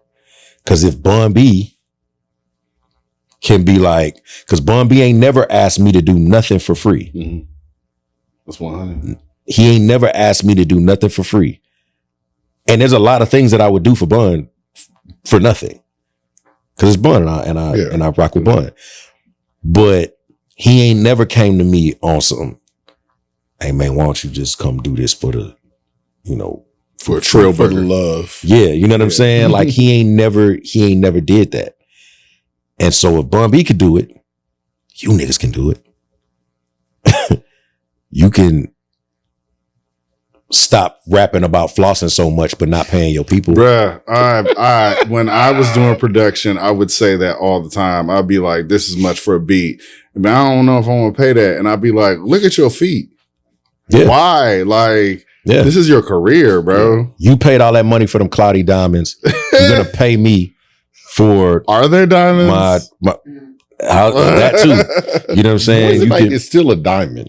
Yeah. Are they moissanite? You flashing bank rolls in your music videos. Yeah. My money's right there in that bank roll. Thank you. It's right there. Yeah, you don't got to go to the strip club like that. Yeah. You could just You don't have to do that to people. You could just cut down on the strip club right now. Not saying don't go. Yeah. Just don't tell. I hate that. We Also- also strip club 5 nights a week. Also, No. Brian don't short niggas either. If that's what it costs, then it's like, okay, let me figure it out.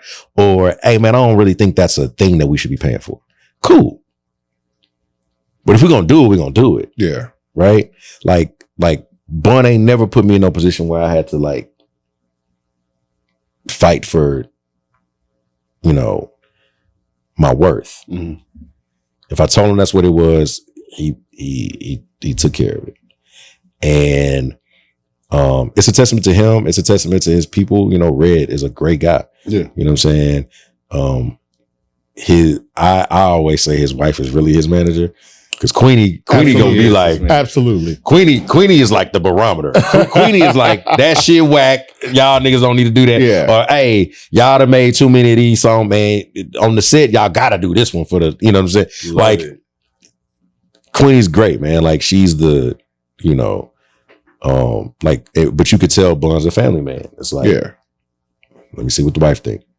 Let me see what all right, we finna leave, Queenie about to get hungry, so we about to go eat somewhere. You know what I mean? Like, that's a thing that and I brought that up because that's a thing that in the music industry you want to see more of, because we don't talk enough about people that are actually like really good people and family men. Mhm. Yeah. And people that really got got that part of it, down. Like, Brian's a family man. Brian gets it. Yeah. Bun is a family man. Brian, I think I'm about to say, I think that's coming back. Yeah. Yeah. That man, R&B. well, R&B, that man Kendrick smacked Drake and was like, dog, all y'all should get wives. Yeah. Like, that was it. On the that was first it. song. Look at y'all, Yeah. single. On the You ain't got first no song. wife. I was like, All in the dog, videos. Are you Pusha T thinking too. being a family man cool? Yeah. Pusha T. Pusha He T literally did said, it in 2018. I can't believe it. Yeah. You run from the spirit of repossession. You ain't got no wife. Yeah. He Run been from the spirit like, of man, repossession. that's a wild thing to say. I'm like, man. It That's is. a wild. Did you see when they did that Q&A on the internet and they asked him, what's the car that you absolutely despise? And he said, Hellcats. Yeah. That's hilarious. The things that he says, but like, people will talk about people make you feel poor. Pusha T will make you Look at you in feel your poor. Look at you in your He C said- class. The only Audi in this house is for the au pair. Yeah. And you're like, Nigga, all pair? I thought that was an okay car. Yeah. It's like, it is. It's It a is. nice car. It is. Audis are good cars, It man. is. But let's focus on all the pair. help. Yeah. For You're the help. oh, I didn't know what that meant at the time. I was Like, like, nanny. Look at this. He's like, yeah, I'm gonna go get a cash car. Yeah. An Audi A3. Audi A3. Is- So that's yeah. the thing. He's Pusha bringing T that back, does too. have a way Yeah. to make you feel, but it's also like they are definitely just like, yeah, we family people. Yeah. I just Mm-hmm. care about family. both Okay. brothers. Look Also makes it easy for me to fully crash out on you when we're in a rap beef, because you're not taking no food out of my child's mouth. Yeah, No. yeah, I actually love my child. and the circle's small. Yeah. yeah, I'm a good father. Yeah. yeah. Like Push said, I don't even talk to niggas that don't take care of their children. Yeah.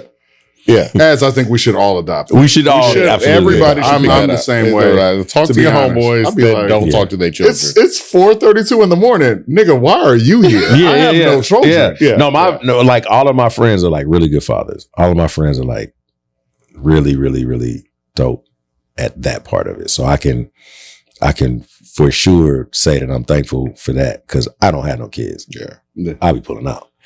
But Pull out Prince. but you know what I mean? Like, I could definitely say that, like, I'm glad that I don't have that dynamic where I'm like, do I have to like not be friends with this nigga no more? yeah, Yeah. yeah. Like, that's crazy. Yeah. And you shouldn't be friends with people that don't take care of their kids. You just got to be Yeah. like, hey, I'm not even putting on the men, women too. If you're not, Yeah. take care of your kids, man. Yeah. Now you sounding like an insane. I'm playing. Dog, I taught for way too long. I'd be literally looking at it like, the kid ain't do nothing. Yeah. Kid ain't do nothing. And Just live. it don't take much to be a good parent. Show Kids up. be excited about absolutely nothing. Mhm. Yeah. Absolutely nothing. Like, I'd be like, oh, you could buy them whatever, da da da da. But they just be like, oh, what's the best part of the day? We hung out. Yeah. I'm like, what? They're We amazed. went to the grocery store. Amazed you could drive a car. We got ice cream. Yeah. I'm like, yeah. I'm like, all right. The all right, voices. I'm telling you, you got to make, man, if you choose to make content, you have the tools. You've been amazing since Goo Goo Gaga. He said, I was a star ever since Goo Goo Gaga. Look at that. I was determined. Jack, where can we find you, man? I am Jack Freeman on Instagram. Jack Freeman JR on Twitter. Jason Wick, like you're still a coon.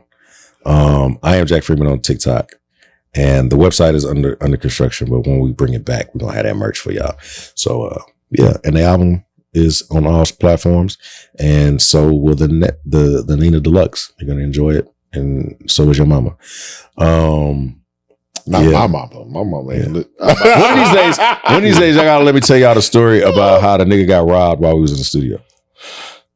So that'll be for the next time. That'll be for the next time. We'll do the Patreon episode. That'll be for the next time. That'd be perfect. We do got to have a Patreon. But anyway, in my humble opinion podcast, where the opinions are humble and the words aren't really jumbled.